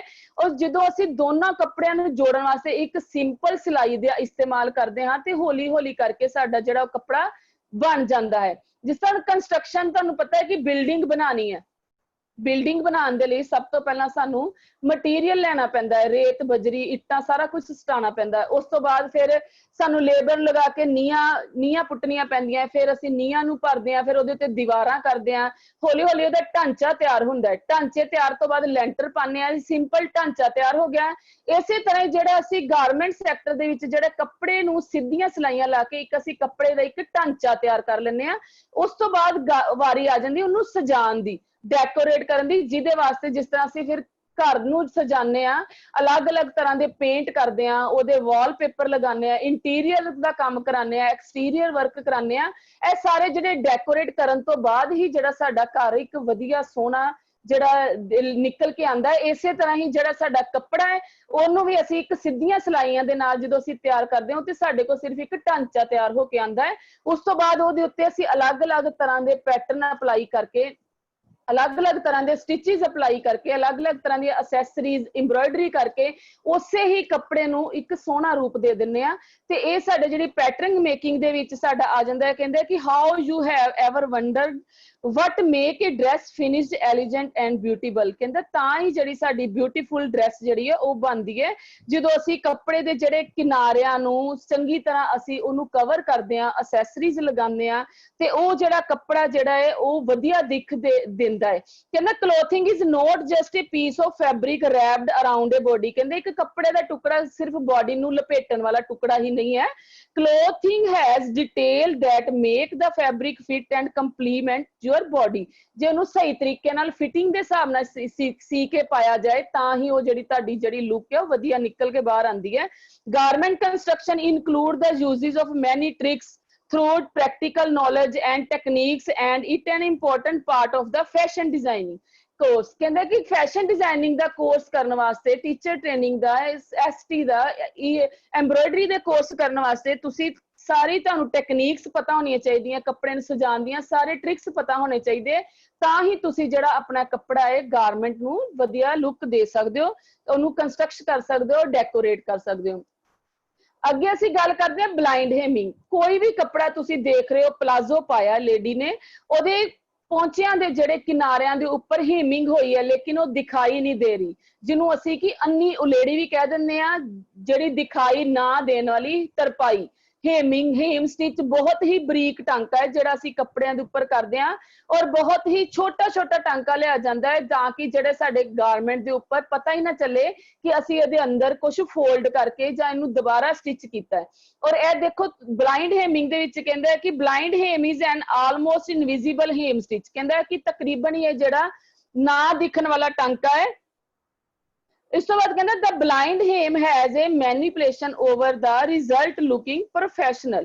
How does a fabric become firm and prevent from ripping of a stitch। ਕਹਿੰਦਾ how does a fabric become firm and prevent from ripping of the stitch। Well, for the prevention of unraveling of the stitches, a backward stitch is used at the beginning and the end of the close to make the stitch firm। ਕਹਿੰਦੇ ਜਦੋਂ ਤੁਸੀਂ ਟਾਂਕਾ ਲਗਾਉਂਦੇ ਹੋ, hemming stitch ਕਰਦੇ ਹੋ, ਤੇ and ਦੇ ਉੱਪਰ ਤੁਸੀਂ ਫਿਰ ਬੈਕ ਸਟਿਚ ਕਰਕੇ ਉਹਨੂੰ ਪੱਕਾ ਕਰ ਦਿੰਦੇ ਹੋ ਤਾਂ ਕਿ ਉਹ ਪਤਾ ਨਾ ਲੱਗੇ ਕਿ ਟਾਂਕਾ ਨਿਕਲੇ ਵੀ ਨਾ। ਇਹ ਸਾਡਾ ਬਲਾਈਂਡ ਹੇਮਿੰਗ ਜਿਹੜੀ ਹੈ ਕੰਸਟਰਕਸ਼ਨ ਦੇ ਵਿੱਚ ਕੰਮ ਆਉਂਦਾ ਹੈ। ਉਸ ਤੋਂ ਬਾਅਦ ਅੱਗੇ ਜਿਹੜੀ ਸਲਾਈਡ ਹੈ ਸਾਡੀ ਉਹ ਹੈਗੀ ਹੈ ਬਟਨਸ। ਕਹਿੰਦੇ ਡਿਫਰੈਂਟ ਟਾਈਪਸ ਦੇ ਜਿਹੜੇ ਬਟਨ ਹੈ ਉਹਨੂੰ ਅਸੀਂ ਫਾਸਟਨਰ ਵੀ ਕਹਿੰਦੇ ਆ। ਕਹਿੰਦੇ ਮਾਡਰਨ ਕਲੋਥਿੰਗ ਦਾ ਐਂਡ ਫੈਸ਼ਨ ਡਿਜ਼ਾਈਨ ਹੈ button is a small fastener which join two pieces of fabric together. ਕਹਿੰਦੇ ਦੋ ਟੁਕੜਿਆਂ ਨੂੰ ਜੋੜਨ ਲਈ, ਜਿਸ ਤਰ੍ਹਾਂ ਸ਼ਰਟ ਦੇ ਦੋ ਪੀਸ ਹੈ, ਅਗਲੇ ਦੋ ਹਿੱਸੇ ਉਹਨੂੰ ਜੁਆਇਨ ਕਰਨ ਵਾਸਤੇ ਸਾਨੂੰ ਬਟਨ ਦਾ ਜਿਹੜਾ ਇਸਤੇਮਾਲ ਕਰਨਾ ਪੈਂਦਾ ਹੈ। ਔਰ ਬਟਨ ਨੂੰ ਲਗਾਉਣ ਵਾਸਤੇ ਸਾਨੂੰ ਲੂਪ ਚਾਹੀਦੇ ਹੈ ਜਾਂ ਸਾਨੂੰ ਬਟਨ ਹੋਲ ਚਾਹੀਦੇ, ਕਾਜ ਕਰਨੇ ਪੈਂਦੇ ਆ। ਉਹਦੇ ਨਾਲ ਹੀ ਅਸੀਂ ਦੋਨੋਂ ਟੁਕੜਿਆਂ ਨੂੰ ਅਟੈਚ ਕਰ ਸਕਦੇ ਹਾਂ। ਤੇ ਜਿਹੜੇ ਬਟਨ ਹੈ ਸਾਡੇ ਕੋਲ ਵੁਡਨ ਵੀ ਆਉਂਦੇ ਨੇ, ਹਾਥੀ ਦੇ ਦੰਦ ਦੇ ਵੀ ਆਉਂਦੇ ਨੇ, ਮੈਟਲ ਦੇ ਵੀ ਆਉਂਦੇ ਨੇ, ਔਰ ਸਟੀਲ ਦੇ ਵੀ ਆਉਂਦੇ ਨੇ, ਪਲਾਸਟਿਕ ਦੇ ਵੀ ਆਉਂਦੇ, ਸਿਪ ਦੇ ਵੀ ਆਉਂਦੇ, ਅਲੱਗ-ਅਲੱਗ ਮਟੀਰੀਅਲ ਦੇ ਵਿੱਚ ਆਉਂਦੇ ਨੇ। ਤੇ ਕਈ ਜਿਹੜੇ ਬਹੁਤ ਹੀ ਸ਼ੌਕੀਨ ਜਿਹੜੇ ਲੋਕ ਹੁੰਦੇ ਆ ਉਹ ਇਹਨਾਂ ਬਟਨਾਂ ਨੂੰ ਚਾਂਦੀ ਔਰ ਸੋਨੇ ਦੇ ਵੀ ਤਿਆਰ ਕਰਵਾਉਂਦੇ ਨੇ, ਔਰ ਕਈ ਜਿਹੜੇ ਆ ਜ਼ਿਆਦਾ ਲੈਂਡਲੋਰਡ ਜਿਹੜੇ ਆ ਉਹ ਇਹਨਾਂ ਦੇ ਵਿੱਚ ਹਲਕਾ ਜਿਹਾ ਹੀਰੇ ਦਾ ਨਗ ਵੀ ਜਿਹੜਾ ਬਟਨਸ ਨੂੰ ਜੜਾ ਕੇ ਉਹ ਆਪਣੇ ਕੱਪੜਿਆਂ ਨੂੰ ਸੋਹਣੀ ਦਿੱਖ ਦਿੰਦੇ ਆ। ਔਰ ਕਹਿੰਦਾ button serving as fastener work by slipping through a fabric ਔਰ ਥ੍ਰੈਡ ਲੂਪ ਔਰ by sliding through a button hole. ਜਿੱਦਾਂ ਮੈਂ ਦੱਸ ਚੁੱਕੀ ਤੁਹਾਨੂੰ ਕਿ ਬਟਨ ਹੋਲ ਜਾਂ ਲੂਪ ਦੇ ਨਾਲ ਵੀ ਜਿਹੜੇ ਅਸੀਂ ਇਹਨਾਂ ਨੂੰ ਅਟੈਚ ਕਰ ਸਕਦੇ ਹਾਂ ਔਰ ਕੱਪੜਿਆਂ ਨੂੰ ਜਿਹੜੀ ਹੈ ਸੋਹਣੇ ਤਰੀਕੇ ਦੇ ਨਾਲ ਕੰਸਟਰਕਟ ਕਰ ਸਕਦੇ ਹਾਂ ਔਰ ਡੈਕੋਰੇਟ ਕਰ ਸਕਦੇ ਹਾਂ। ਹੁਣ ਕੰਸਟਰਕਸ਼ਨ ਦੇ ਵਿੱਚ ਸਭ ਤੋਂ ਇੰਪੋਰਟੈਂਟ ਕੀ ਚੀਜ਼ ਹੈ ਕਿ ਜਿਸ ਤਰ੍ਹਾਂ ਅਸੀਂ ਕੱਪੜੇ ਨੂੰ ਤਿਆਰ ਕਰਨਾ ਹੈ, ਕਹਿੰਦਾ is ironing a seam along the construction of the fabric important. ਕੱਪੜੇ ਨੂੰ ਨਾਲ ਦੀ ਨਾਲ ਜਦੋਂ ਅਸੀਂ ਤਿਆਰ ਕਰਦੇ ਹਾਂ ਉਹਨੂੰ ਸਾਨੂੰ ਨਾਲ ਦੀ ਨਾਲ ਹੀ ਪ੍ਰੈਸ ਕਰਨ ਦੀ ਜ਼ਰੂਰਤ ਪੈਂਦੀ ਹੈ। ਔਰ ਕਹਿੰਦੇ ਕਿ ਜਦੋਂ ਤੁਸੀਂ ਕੱਪੜੇ ਨੂੰ ਪ੍ਰੈਸ ਕਰਦੇ ਆ, ਕਹਿੰਦੇ yes ironing the piece of cloth along the seam, ਕਿ ਜਿਹੜੀਆਂ ਸਿਲਾਈਆਂ ਨੂੰ ਬਿਠਾਉਣ ਵਾਸਤੇ ਉਹਨੂੰ ਸੈੱਟ ਕਰਨ ਵਾਸਤੇ ਸਾਨੂੰ ਨਾਲ ਦੀ ਨਾਲ ਜਿਹੜੀ ਪ੍ਰੈਸਿੰਗ ਇਸਤੇਮਾਲ ਕਰਨੀ ਪੈਂਦੀ ਹੈ। ਫਿਨਿਸ਼ਿੰਗ ਤੇ ਕਰਨੀ ਹੈ ਲਾਸਟ ਦੇ ਵਿੱਚ। ਉਸ ਤੋਂ ਬਾਅਦ ਅਸੀਂ ਜਿਸ ਤਰ੍ਹਾਂ ਕਾਲਰ ਤਿਆਰ ਕਰਨਾ ਹੈ, ਕਾਲਰ ਨੂੰ ਪ੍ਰੈਸ ਕਰਦੇ ਹਾਂ, ਕਫ ਤਿਆਰ ਕਰਨਾ ਹੈ, ਨਾਲ ਦੀ ਨਾਲ ਕਫ ਨੂੰ ਪ੍ਰੈਸ ਕਰਦੇ ਹਾਂ, ਗਲਾ ਤਿਆਰ ਕਰ ਰਹੇ ਹਾਂ, ਗਲੇ ਨੂੰ ਪ੍ਰੈਸ ਕਰਦੇ ਹਾਂ, ਔਰ ਨਾਲ ਦੀ ਨਾਲ ਸਾਨੂੰ ਜਿਹੜੇ ਕੱਪੜੇ ਨੂੰ ਕੰਸਟਰਕਸ਼ਨ ਕਰਨ ਵਾਸਤੇ ਵੀ ਪ੍ਰੈਸ ਦੀ ਜਿਹੜੀ ਉਹ ਜ਼ਰੂਰਤ ਪੈਂਦੀ ਹੈ। During the process of making the garment help in making the garment look professional and finish. ਕਹਿੰਦੇ ਕਿ ਵਧੀਆ ਲੁੱਕ ਦੇਣ ਵਾਸਤੇ ਔਰ ਫਿਨਿਸ਼ਿੰਗ ਕਰਨ ਵਾਸਤੇ ਸਾਨੂੰ ਜਿਹੜਾ ਪ੍ਰੈਸ ਦਾ ਇਸਤੇਮਾਲ ਕਰਨਾ ਪੈਂਦਾ ਹੈ। ਹੁਣ ਇੱਕ ਛੋਟਾ ਜਿਹਾ ਸਾਡੇ ਕੋਲ ਔਜ਼ਾਰ ਹੈ ਜਿਹਦੇ ਬਿਨਾਂ ਸਾਡੀ ਜਿਹੜੀ ਸਟਿਚਿੰਗ ਹੈ ਉਹ ਅਧੂਰੀ ਹੋ ਜਾਂਦੀ ਹੈ। ਕਈ ਵਾਰੀ ਸਟਿਚਿੰਗ ਕਰਦੇ ਸਮੇਂ ਸਾਡੇ ਕੋਲ ਕੋਈ ਨਾ ਕੋਈ ਡਬਲ ਸਿਲਾਈ ਲੱਗ ਜਾਂਦੀ ਹੈ ਜਾਂ ਕਿਤੇ ਗਲਤ ਸਿਲਾਈ ਲੱਗ ਜਾਂਦੀ ਹੈ, ਤੇ ਉਸ ਨੂੰ ਉਧੇੜਨ ਦੇ ਲਈ ਸਾਡੇ ਕੋਲ ਸੀਮ ਰਿਪਰ ਹੈ, ਜਿਹਦੇ ਇਸਤੇਮਾਲ ਦੇ ਨਾਲ ਅਸੀਂ ਜਿਹੜੀਆਂ ਸਿਲਾਈਆਂ ਨੂੰ ਉਧੇੜ ਸਕਦੇ ਹਾਂ। ਜਾਂ ਫਿਰ ਕਿਤੇ ਹੋਲ ਕਰਨਾ ਹੈ, ਛੋਟਾ ਜਿਹਾ ਸ਼ੇਕ ਕਰਨਾ ਹੈ, ਤੇ ਤਾਂ ਅਸੀਂ ਉਸ ਨੂੰ ਉਧੇੜ ਕੇ ਸ਼ੇਕ ਕਰਕੇ ਅਸੀਂ ਕੋਈ ਨਾ ਕੋਈ ਡਿਜ਼ਾਈਨ ਬਣਾਉਣਾ ਹੋਵੇ ਤੇ ਉਹਦੇ ਲਈ ਸਾਨੂੰ ਜਿਹੜੀ ਸੀਮ ਰਿਪਰ ਦਾ ਜਿਹੜਾ ਇਸਤੇਮਾਲ ਕਰਨਾ ਪੈਂਦਾ ਹੈ। ਹੁਣ ਕਹਿੰਦੇ ਕਿ ਸਭ ਕੁਝ ਕਰਨ ਤੋਂ ਬਾਅਦ ਜੇ ਸਾਡੇ ਕੋਲ ਸੀਜ਼ਰ ਹੀ ਨਹੀਂ ਹੈ ਕੱਪੜੇ ਨੂੰ ਕੱਟਣ ਵਾਸਤੇ, ਡਿਫਰੈਂਟ ਟਾਈਪਸ ਦੀਆਂ ਸੀਜ਼ਰ ਵੀ ਜਿਹੜੀਆਂ ਸਾਨੂੰ ਗਾਰਮੈਂਟ ਨੂੰ ਕੰਸਟਰਕਸ਼ਨ ਔਰ ਡੈਕੋਰੇਟ ਕਰਨ ਵਾਸਤੇ ਜਿਹੜੀਆਂ ਇਸਤੇਮਾਲ ਕਰਨੀਆਂ ਪੈਂਦੀਆਂ। ਕਹਿੰਦੇ using different scissor for different purpose, ਅਲੱਗ-ਅਲੱਗ ਪਰਪਸ ਵਾਸਤੇ। ਜਿਸ ਤਰ੍ਹਾਂ ਸੀਜ਼ਰ ਤੁਸੀਂ ਦੇਖ ਰਹੇ ਹੋ, ਸਭ ਤੋਂ ਪਹਿਲਾਂ ਸਾਡੇ ਕੋਲ ਕਟਾਵਾਂ ਵਾਲੀ ਕੈਂਚੀ ਹੈ, ਕਟਾਂ ਪਾਉਣ ਵਾਸਤੇ ਜਿੱਥੇ ਪਿੰਕਿੰਗ ਸ਼ੇਅਰ ਦਾ ਇਸਤੇਮਾਲ ਕੀਤਾ ਜਾਂਦਾ ਹੈ, ਡਰਾਫਟਿੰਗ ਕਰਨ ਵਾਸਤੇ ਕੈਂਚੀ ਦਾ ਇਸਤੇਮਾਲ ਕੀਤਾ ਜਾਂਦਾ ਹੈ, ਪੈਟਰਨ ਮੇਕ ਕਟਿੰਗ ਵਾਸਤੇ ਕੀਤਾ ਜਾਂਦਾ ਹੈ, ਕਿਤੇ ਧਾਗੇ ਕੱਟਣੇ ਤਾਂ ਕੀਤਾ ਜਾਂਦਾ ਹੈ। ਔਰ ਜਿਹੜੀ ਸਾਡੇ ਕੋਲ ਪਿੱਤਲ ਦੀ ਮੁੱਠੀ ਵਾਲੀ ਜਿਹੜੀ ਕੈਂਚੀ ਦਿਖਾਈ ਦੇ ਰਹੀ ਹੈ ਉਹ ਸਾਡੀ ਕਟਿੰਗ ਵਾਲੀ ਕੈਂਚੀ ਹੈ, ਜਿਹਦੇ ਨਾਲ ਇੱਕ ਟੇਲਰ ਆਪਣੇ ਕੱਪੜੇ ਦੀ ਕਟਾਈ ਕਰਦਾ ਹੈ। ਔਰ ਇੱਕ ਤੁਹਾਡੇ ਕੋਲ ਲਾਗੇ ਦਿਖ ਰਿਹਾ ਥ੍ਰੈਡ ਕਟਰ। ਜਦੋਂ ਅਸੀਂ ਸਟਿਚਿੰਗ ਕਰਦੇ ਹਾਂ ਤੇ ਨਾਲ ਦੀ ਨਾਲ ਕੱਪੜੇ ਦੇ ਉੱਪਰ ਜਿਹੜੇ ਐਕਸਟਰਾ ਧਾਗੇ ਖਿਲਰੇ ਹੁੰਦੇ ਆ, ਬਿਖਰੇ ਹੁੰਦੇ ਆ ਜਾਂ ਕਿਤੇ ਦਿਖ ਨਹੀਂ ਰਹੇ ਹੁੰਦੇ, ਉਹ ਜਿਹੜੇ ਧਾਗੇ ਆ ਉਹਨਾਂ ਨੂੰ ਕਟਿੰਗ ਕਰਨ ਵਾਸਤੇ ਜਿਹੜਾ ਅਸੀਂ ਅਟੈਚ ਥ੍ਰੈਡ ਕਟਰ ਦੇ ਨਾਲ ਉਹ ਥ੍ਰੈਡ ਜਿਹੜੇ ਕਟਿੰਗ ਕਰਦੇ ਆ। ਕਹਿੰਦੇ using the same scissor for the paper work and the cloth make the scissor dull easily. ਕਹਿੰਦੇ ਜਦੋਂ ਤੁਸੀਂ ਪੇਪਰ ਤੇ ਜਿਹੜੀ ਕੈਂਚੀ ਨੂੰ ਇਸਤੇਮਾਲ ਕਰਨਾ ਉਹਦੇ ਨਾਲ ਤੁਸੀਂ ਕੱਪੜੇ ਨੂੰ ਨਹੀਂ ਕੱਟਣਾ, ਕਿਉਂਕਿ ਜਿਹੜੇ ਕੱਪੜੇ ਕੱਟਣ ਵਾਲੀ ਕੈਂਚੀ ਨਾਲ ਪੇਪਰ ਕੱਟਣ ਦੇ ਨਾਲ ਜਿਹੜੀ ਉਹ ਕੈਂਚੀ ਹੈ ਉਹਦੀ ਜਿਹੜੀ ਧਾਰ ਹੈ ਉਹ ਖੁੰਡੀ ਹੋ ਜਾਂਦੀ ਹੈ, ਡਲ ਹੋ ਜਾਂਦੀ ਹੈ। Investing in a good scissor is always advisable. ਕਹਿੰਦੇ ਕਿ ਜਦੋਂ ਵੀ ਤੁਸੀਂ ਕੱਪੜੇ ਨੂੰ ਕੱਟਣਾ ਹੈ ਤੇ ਇੱਕ ਵਧੀਆ ਹੀ ਕੈਂਚੀ ਦਾ ਜਿਹੜਾ ਉਹਦਾ ਇਸਤੇਮਾਲ ਕਰਨਾ ਹੈ। ਉਸ ਤੋਂ ਬਾਅਦ ਆ ਜਾਂਦਾ ਹੈ ਕਿ ਨਾਈਫ ਪਲੀਟ। ਹੁਣ ਨਾਈਫ ਪਲੀਟ ਜਿਹੜੇ ਕਹਿੰਦੇ ਇਹ ਵੀ ਇੱਕ ਬਹੁਤ ਹੀ ਇੰਪੋਰਟੈਂਟ ਪਾਰਟ ਹੈ ਗਾਰਮੈਂਟਸ ਨੂੰ ਤਿਆਰ ਕਰਨ ਵਾਸਤੇ। ਕਹਿੰਦੇ knife pleat allow the garment to expand and relax in shape when moving. ਜਿਹੜਾ ਕਹਿੰਦੇ ਕਿ ਜਿਸ ਤਰ੍ਹਾਂ ਹੁਣ ਤੁਸੀਂ ਦੇਖ ਰਹੇ ਹੋ ਸਕਰਟ ਪਾਈ ਹੈ, ਜੇ ਇਹਦੇ ਨਾਈਫ ਪਲੀਟ ਪੂਰੇ ਉੱਪਰ ਤੋਂ ਲੈ ਕੇ ਬਾਟਮ ਤੱਕ ਘੇਰੇ ਤੱਕ ਅਸੀਂ ਪੂਰੇ ਬੰਦ ਕਰ ਦਿੰਦੇ ਤੇ ਤਾਂ ਫਿਰ ਉਹ ਲੜਕੀ ਕੋਲ ਜਿਹੜਾ ਚੱਲਣ ਫਿਰਨ ਦੇ ਵਿੱਚ ਦਿੱਕਤ ਹੋਣੀ ਸੀ। ਹੁਣ ਉਹ ਨਾਈਫ ਪਲੀਟ ਪਾ ਕੇ ਅਸੀਂ ਉੱਪਰੋਂ ਬਾਟਮ ਜਿਹੜਾ ਵੇਸਟ ਹੈ ਕਮਰ ਨੂੰ ਸੈੱਟ ਕਰ ਲਿਆ, ਬਟ ਜਿਹੜਾ ਨੀਚੋਂ ਘੇਰੇ ਤੋਂ ਨਾਈਫ ਪਲੀਟ ਜਿਹੜੇ ਓਪਨ ਰੱਖੇ ਆ ਤਾਂ ਕਿ ਜਿਹੜਾ ਈਜ਼ੀਲੀ ਬੈਠਣਾ ਚੱਲਣਾ ਜਿਹੜਾ ਉਹ ਆਸਾਨ ਹੋ ਜਾਏ। ਔਰ ਜੇ ਕਿਤੇ ਜ਼ਰੂਰਤ ਪੈਂਦੀ ਹੈ ਵੇਸਟ ਉੱਪਰੋਂ ਖੋਲਣ ਵਾਸਤੇ ਤੇ ਅਸੀਂ ਇੱਕ ਅੱਧਾ ਨਾਈਫ ਪਲੇਟ ਨੂੰ ਖੋਲ ਕੇ ਉੱਪਰੋਂ ਕਮਰ ਨੂੰ ਜਿਹੜਾ ਲੂਜ਼ ਵੀ ਕਰ ਸਕਦੇ ਹਾਂ। ਇਹ ਨਾਈਫ ਪਲੇਟ ਵੀ ਜਿਹੜੇ ਸਾਡੇ ਕੰਸਟਰਕਸ਼ਨ ਦੇ ਵਿੱਚ ਬਹੁਤ ਹੀ ਜ਼ਿਆਦਾ ਇੰਪੋਰਟੈਂਸ ਰੱਖਦੇ ਆ। They are a series of narrow equal pleats which have been sharply creased to the so to lie in one direction। ਕਹਿੰਦੇ ਜਿਹੜੇ ਨਾਈਫ ਪਲੇਟ ਹੈ ਇਹ ਇੱਕ ਹੀ ਡਾਇਰੈਕਸ਼ਨ ਦੇ ਵਿੱਚ ਪਾਈ ਜਾਂਦੇ ਹਨ ਤੇ ਸ਼ਾਰਪਲੀ ਜਿਸ ਤਰ੍ਹਾਂ ਚਾਕੂ ਦੀ ਧਾਰ ਦੀ ਤਰ੍ਹਾਂ ਇਹ ਤਿੱਖੇ ਹੁੰਦੇ ਹਨ ਤੇ ਇਹਦੀ ਕਰੀਜ਼ ਵੀ ਜਦੋਂ ਬਣਾਓ ਤੇ ਇੱਕ ਬਿਲਕੁਲ ਸ਼ਾਰਪ ਜਿਹੜੀ ਨਾਈਫ ਦੀ ਤਰ੍ਹਾਂ ਦਿਖਦੀ ਹੈ, ਤਾਂ ਹੀ ਇਹਦਾ ਜਿਹੜਾ ਨਾਮ ਹੈ ਉਹ ਨਾਈਫ ਪਲੀਟ ਹੈ। ਅੱਗੋਂ ਅਸੀਂ ਗੱਲ ਕਰਦੇ ਹਾਂ ਪਿਨਟੈਕਸ। ਪਿਨਟੈਕਸ ਜਿਸ ਤਰ੍ਹਾਂ ਅਸੀਂ ਪਿਛਲੇ ਵੀ ਕਈ ਲੈਕਚਰਸ ਦੇ ਵਿੱਚ ਅਸੀਂ ਦੇਖ ਚੁੱਕੇ ਹਾਂ, ਸੁਣ ਚੁੱਕੇ ਹਾਂ ਕਿ ਬਹੁਤ ਹੀ ਬਰੀਕ ਜਿਹੜੇ ਟਕਸ ਪਾਏ ਜਾਂਦੇ ਆ, ਪਿਨ ਦੀ ਤਰ੍ਹਾਂ ਬਰੀਕ ਹੁੰਦੇ ਹਨ। ਕਹਿੰਦਾ ਇਨ ਸਿਊਇੰਗ ਅ ਟਕ is a fold or pleat in fabric that is sewn in place. ਕਹਿੰਦੇ ਕਿ ਬਰੀਕ ਬਰੀਕ ਜਿਹੜੇ ਮਹੀਨ ਜਿਹੜੇ ਪਲੀਟਸ ਪਾਏ ਜਾਂਦੇ ਆ ਉਹਨਾਂ ਨੂੰ ਪਿਨਟੈਕਸ ਕਿਹਾ ਜਾਂਦਾ ਹੈ। Tucks are also use to shorten a finished garment. ਕਹਿੰਦੇ ਕਿ ਜਦੋਂ ਕੱਪੜੇ ਨੂੰ ਫਿਨਿਸ਼ ਕਰਨ ਵਾਸਤੇ ਅਸੀਂ ਟਕਸ ਪਾਉਂਦੇ ਆ ਤੇ ਸਪੈਸ਼ਲੀ ਇਹ ਬੱਚਿਆਂ ਦੇ ਕੱਪੜਿਆਂ ਦੇ ਵਿੱਚ ਪਾਏ ਜਾਂਦੇ ਆ ਤਾਂ ਕਿ ਜਿਹੜੇ ਬੱਚੇ ਸਾਡੇ ਗਰੋਇੰਗ ਚਾਈਲਡ ਹੁੰਦੇ ਆ, ਉਹ ਵੱਡੇ ਹੁੰਦੇ ਆ, ਕਈ ਵਾਰੀ ਮੋਟੇ ਵੀ ਹੋ ਜਾਂਦੇ ਆ, ਤੇ ਫਿਰ ਜਦੋਂ ਸਾਡੇ ਨਵੇਂ ਹੀ ਕੱਪੜੇ ਟਾਈਟ ਹੋ ਜਾਣ ਤੇ ਫਿਰ ਅਸੀਂ ਕੀ ਕਰਦੇ ਆ, ਪਿਨਟੈਕਸ ਨੂੰ ਖੋਲ ਕੇ ਉਹ ਜਿਹੜਾ ਮਾਰਜਨ ਕੱਪੜੇ ਦਾ ਹੁੰਦਾ ਉਹਨਾਂ ਨੂੰ ਖੋਲ ਕੇ ਦੁਬਾਰਾ ਪਾਉਣ ਦੇ ਲਾਇਕ ਜਿਹੜਾ ਅਸੀਂ ਬਣਾ ਲੈਂਦੇ ਆ ਤੇ ਇਹਦੇ ਤੇ ਜਿਹੜੇ ਉੱਪਰਲੇ ਸਟਿਚ ਹੈ ਉਹਨੂੰ ਰਿਮੂਵ ਕਰ ਦਿੱਤਾ ਜਾਂਦਾ ਹੈ। ਫਿਰ ਪ੍ਰੈਸ ਕਰੋ ਤੇ ਇੱਕ ਪਲੇਨ ਕੱਪੜੇ ਦੀ ਤਰ੍ਹਾਂ ਅਸੀਂ ਇਸ ਨੂੰ ਇਸਤੇਮਾਲ ਕਰ ਸਕਦੇ ਹਾਂ। ਤੇ ਇੱਕ ਇਹ ਡੈਕੋਰੇਟਿਵ ਪਰਪਸ ਲਈ ਵੀ ਇਸਤੇਮਾਲ ਹੋ ਗਏ, ਇੱਕ ਬੱਚਿਆਂ ਦੀ ਗਰੋਇੰਗ ਏਜ ਦੇ ਵਿੱਚ ਵੀ ਜਦੋਂ ਤੁਸੀਂ ਬੱਚਿਆਂ ਨੂੰ ਕੱਪੜੇ ਪਹਿਨਾਣੇ ਆ ਤੇ ਉਹਦੇ ਵਾਸਤੇ ਵੀ ਤੁਸੀਂ ਇਹਨਾਂ ਨੂੰ ਖੋਲ ਕੇ ਉਹਨਾਂ ਨੂੰ ਪਹਿਨਾ ਸਕਦੇ ਹੋ ਜਦੋਂ ਉਹਨਾਂ ਨੂੰ ਛੋਟੇ ਹੋ ਜਾਣ। ਅੱਗੇ ਆ ਜਾਂਦੇ ਆ ਇਲਾਸਟਿਕ ਸ਼ੀਰਿੰਗ। ਇਹ ਵੀ ਇੱਕ ਸਾਡੇ ਕੋਲ ਬਹੁਤ ਹੀ ਵਧੀਆ ਟੈਕਨੀਕ ਹੈ ਕੱਪੜੇ ਨੂੰ ਡੈਕੋਰੇਟ ਕਰਨ ਲਈ, ਬਣਾਉਣ ਵਾਸਤੇ। ਕਹਿੰਦੇ ਇਲਾਸਟਿਕ ਸ਼ੀਰਿੰਗ ਜਿਹੜਾ ਉਹ ਕੀ ਹੁੰਦਾ ਹੈ ਕਿ ਇੱਕ ਸਕਰਟ ਨੂੰ ਟਾਈਟ ਲੁੱਕ ਦਿੰਦਾ ਹੈ, ਉਹਦੀ ਕਮਰ ਨੂੰ ਟਾਈਟ ਕਰਦਾ ਹੈ। ਇਹ ਇਲਾਸਟਿਕ ਜਿਹੜੀਆਂ ਸਿੱਧੀਆਂ ਸਿੱਧੀਆਂ ਸਲਾਈਆਂ ਦੇ ਵਿੱਚ ਅਸੀਂ ਲਗਾ ਕੇ ਉਹਨੇ ਹਿੱਸੇ ਨੂੰ, ਜਿੱਦਾਂ ਅਸੀਂ 8 ਇੰਚ ਦੇ ਉੱਪਰਲੇ ਪਾਰਟ ਨੂੰ ਅਸੀਂ ਸ਼ੇਅਰਿੰਗ ਕਰਨੀ ਆ ਤੇ ਫਿਰ ਅਸੀਂ ਕੀ ਕਰਦੇ ਆ, ਜਾਂ ਤੇ ਡੋਰੀ ਵਾਲੀ ਇਲਾਸਟਿਕ ਬਰੀਕ ਲੈ ਕੇ ਉਹਨੂੰ ਫਿਰਕੀ ਦੇ ਵਿੱਚ ਭਰ ਕੇ ਫਿਰ ਅਸੀਂ ਜਿਹੜੀ ਹੈ ਉਹ ਸ਼ੇਅਰਿੰਗ ਕਰਦੇ ਆ।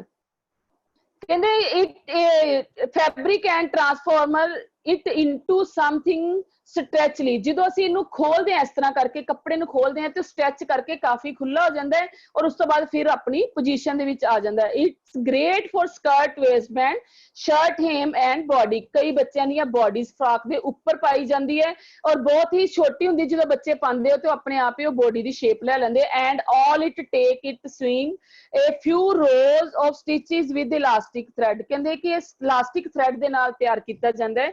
ਅੱਗੋਂ ਕਹਿੰਦੇ ਜਦੋਂ ਇਹਨੂੰ ਪ੍ਰੈਸ ਕਰਨਾ ਹੈ ਤੇ ਉਹਦੇ ਵਾਸਤੇ ਸਾਨੂੰ ਕਿਹੜੀਆਂ ਗੱਲਾਂ ਦਾ ਧਿਆਨ ਰੱਖਣਾ ਪੈਂਦਾ ਹੈ। ਜਦੋਂ ਅਸੀਂ ਇਹਨੂੰ ਪ੍ਰੈਸ ਕਰਨਾ ਹੈ ਤੇ ਅਸੀਂ ਇਹਨੂੰ ਖਿੱਚ ਕੇ ਪ੍ਰੈਸ ਨਹੀਂ ਕਰਨਾ, ਇਹਦੇ ਉੱਪਰ ਅਸੀਂ ਹਲਕੀ ਹਲਕੀ ਪ੍ਰੈਸ ਨੂੰ ਇਸ ਤਰ੍ਹਾਂ ਰੱਖ ਕੇ ਫਿਰ ਉੱਪਰ ਚੁੱਕ ਲੈਣਾ, ਰੱਖ ਕੇ ਚੁੱਕ ਲੈਣਾ ਤਾਂ ਕਿ ਉਹਦੀਆਂ ਜਿਹੜੀਆਂ ਸ਼ੀਅਰਸ ਦੇ ਜਿਹੜੇ ਅੰਦਰੋਂ ਇਲਾਸਟਿਕ ਹੈ ਲੂਜ਼ ਨਾ ਹੋ ਜਾਏ ਔਰ ਬਹੁਤ ਹੀ ਵਧੀਆ ਤਰੀਕੇ ਦੇ ਨਾਲ ਜਿਹੜਾ ਫੈਬਰਿਕ ਨੂੰ ਟਾਈਟ ਵੀ ਰਹੇਗਾ ਔਰ ਪ੍ਰੈਸ ਵੀ ਹੋ ਜਾਏਗਾ। ਵੈਸੇ ਤੇ ਇਹਨੂੰ ਪ੍ਰੈਸ ਕਰਨ ਦੀ ਜ਼ਿਆਦਾ ਜ਼ਰੂਰਤ ਪੈਂਦੀ ਨਹੀਂ ਹੈ ਕਿਉਂਕਿ ਇਹ ਆਲਰੇਡੀ ਚੋਣਾ ਵਾਲਾ ਹੋ ਜਾਂਦਾ ਹੈ। ਫਿਰ ਵੀ ਜੇ ਕਿਤੇ ਜ਼ਰੂਰਤ ਪਵੇ ਤੇ ਹਲਕੀ ਹਲਕੀ ਪ੍ਰੈਸ ਨੂੰ ਰੱਖ ਕੇ ਹਲਕਾ ਹਲਕਾ ਦਬਾਣਾ ਹੈ ਤਾਂ ਕਿ ਜਿਹੜਾ ਇਹਦੀ ਇਲਾਸਟਿਕ ਜਿਹੜੀ ਉਹ ਲੂਜ਼ ਨਾ ਹੋ ਜਾਏ।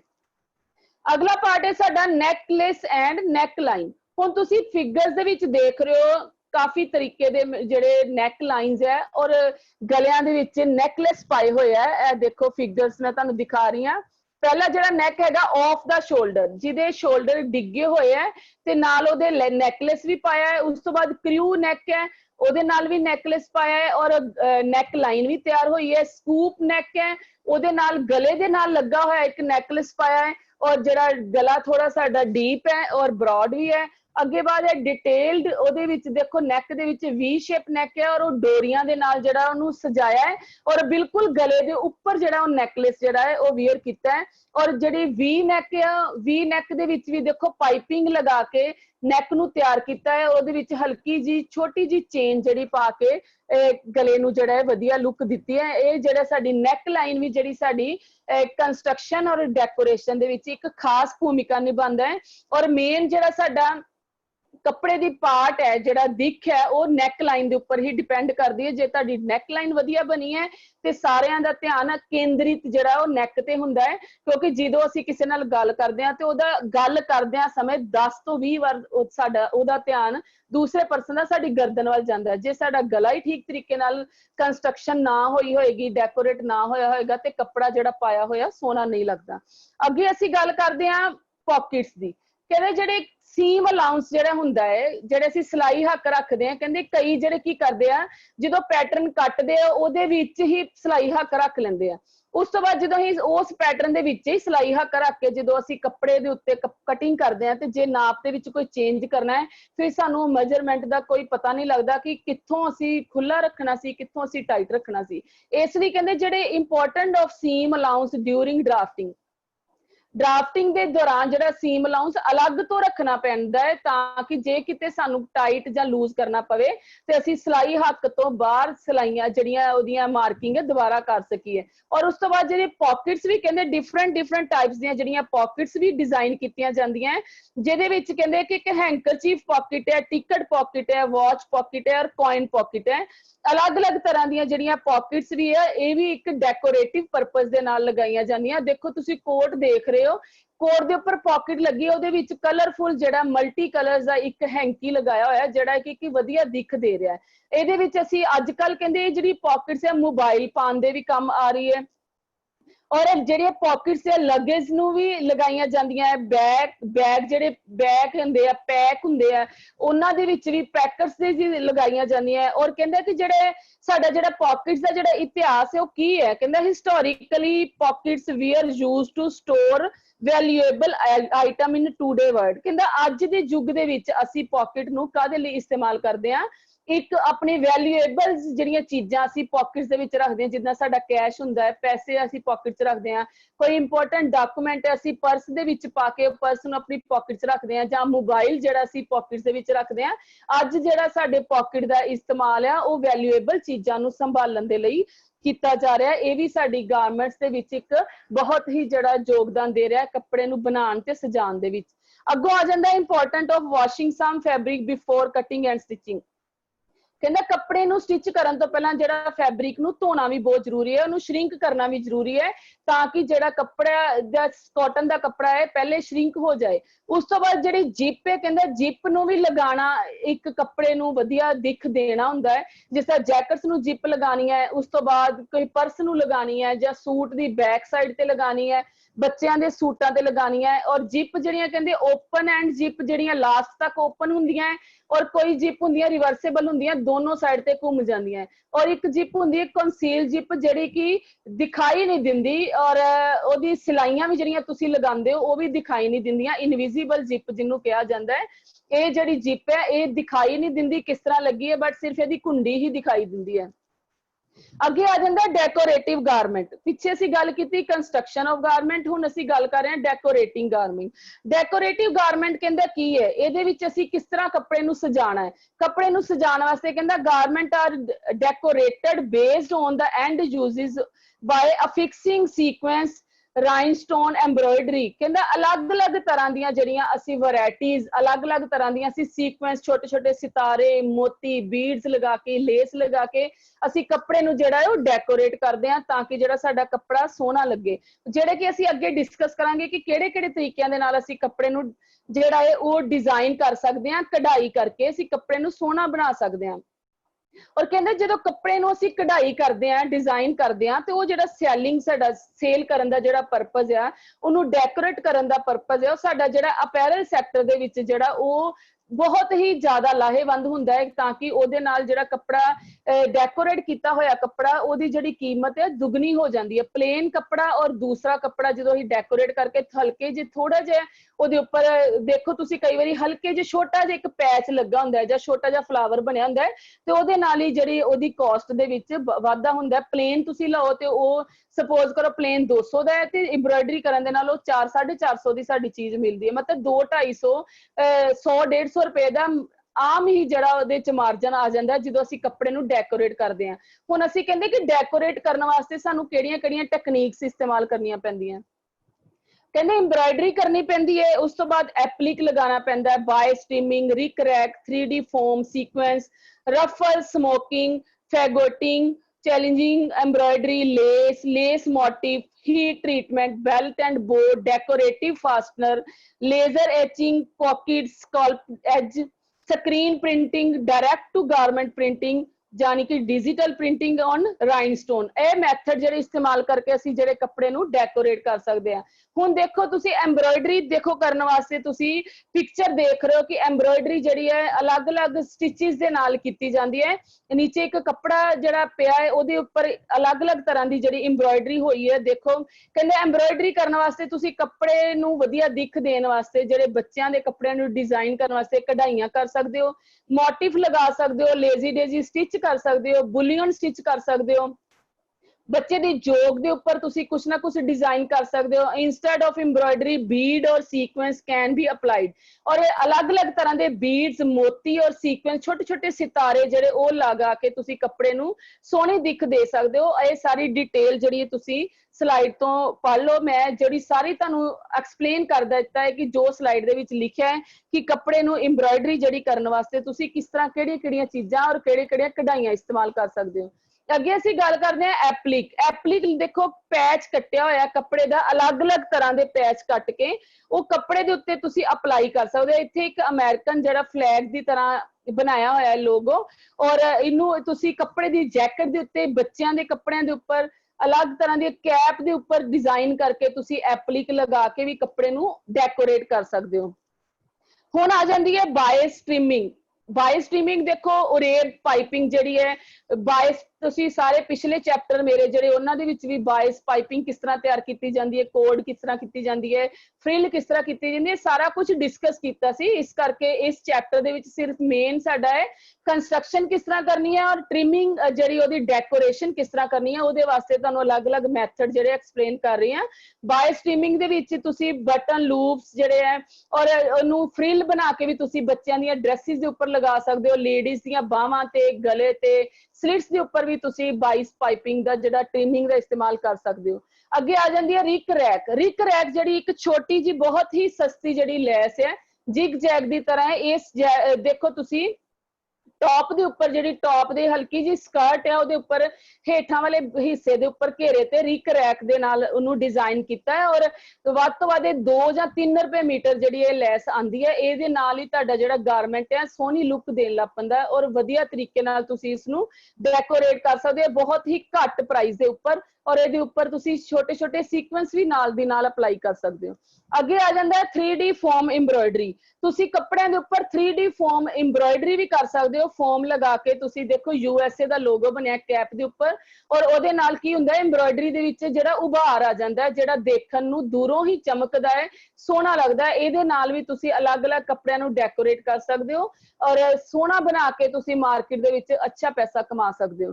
अगे जी एम्ब्रॉयडरी है सीक्वेंस एम्ब्रॉयडरी। सीक्वेंस एम्ब्रॉयडरी देखो बहुत ही छोटे छोटे सितारे, एक साडे को सितारियां वाला हल्का हल्का बरीक बरीक सीक्वेंस लगे हुए कपड़े जिहड़े आंदे, कपड़ा भी आंदा है, ओदियां टॉप बन जांदे है, गाउन जिहड़ियां ड्रेसिस बन जांदियां, लेडीज दियां पार्टी वियर ड्रेसिस बन जांदियां।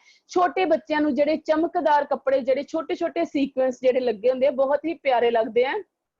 और ये सीक्वेंस जिहड़े सॉफ्ट हुंदे ये बॉडी नूं जिहड़े है इचिंग नहीं करदे, मतलब ये जिहड़े बॉडी नूं हेरिटेट नहीं करदे कि बच्चा पा के इहदे नाल हेजिटेट होएगा कि मैनूं चुभदा है जां परेशान करदा है। बच्चे बड़े ही सॉफ्ट तरीके नाल इहनूं पांदे और अच्छे तरीके नाल खुश होके इहनूं अप्लाई करदे आ कि देखण वाले नूं भी वधिया लगदा है और बच्चा भी साडा जिहड़ा है बिना किसी डिजाइन दे भी कोई कपड़ा सिंपल भी तुसी सीक्वेंस वाली एम्ब्रॉयडरी दा कपड़ा पा लो, वो बच्चा जड़ा बहुत ही स्मार्ट लगता है और कपड़ा भी स्मार्ट लुक दिंदा है।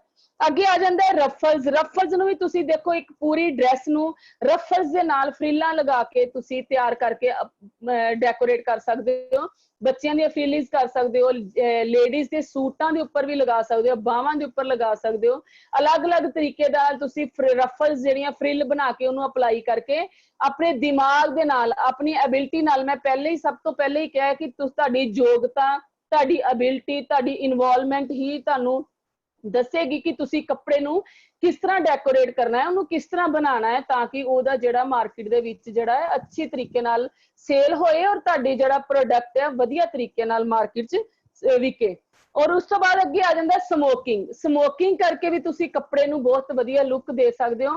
स्मोकिंग दी फ्रॉक देखो बच्चे दी जिहड़ी है बॉडी दे उपर तुसी कर सकदे हो, घेरे दे उपर कर सकते हो, वेस्ट दे उपर कर सकते हो, लेडीज कपड़ियां दियां जिहड़े बाहां दे उपर तुसी कर सकते हो, गले दे उपर तुसी एक पैच दी तरह स्मोकिंग करके वो गले दे उपर तुसी पैच दी तरह अप्लाई कर सकते हो। ये भी जिहड़ा एक कपड़े नूं सजाउण दा एक एम्ब्रॉयडरी दा मैथड है।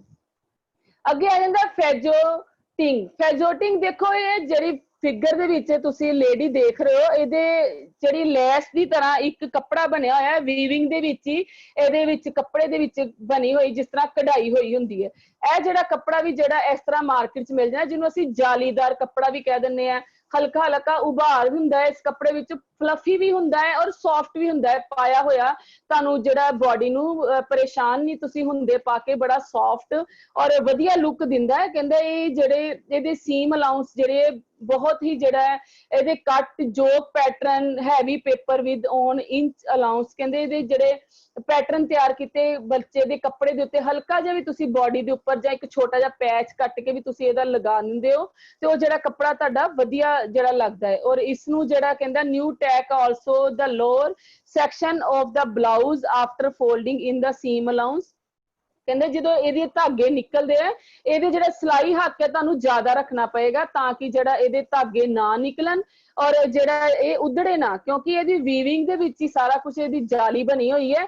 ਜਦੋਂ ਇਹਦੀ ਕਟਿੰਗ ਕਰਾਂਗੇ ਤੇ ਇਹ ਜਿਹੜੀ ਜਾਲੀ ਜਿਹੜੀ ਉਧੜ ਕੇ ਕੱਪੜਾ ਖਿੱਲਰ ਵੀ ਸਕਦਾ, ਵੱਡਾ ਵੀ ਹੋ ਸਕਦਾ ਹੈ। ਇਸ ਕਰਕੇ ਕਹਿੰਦਾ ਕਿ ਇਹਨੂੰ ਤੁਸੀਂ ਥੋੜਾ ਜ਼ਿਆਦਾ ਰੱਖਣਾ ਹੈ ਔਰ ਇਹਦੀ ਸਿਲਾਈ ਹੱਕ ਦਾ ਮਾਰਜਨ ਵੀ ਤੁਸੀਂ ਜ਼ਿਆਦਾ ਰੱਖਣਾ ਹੈ।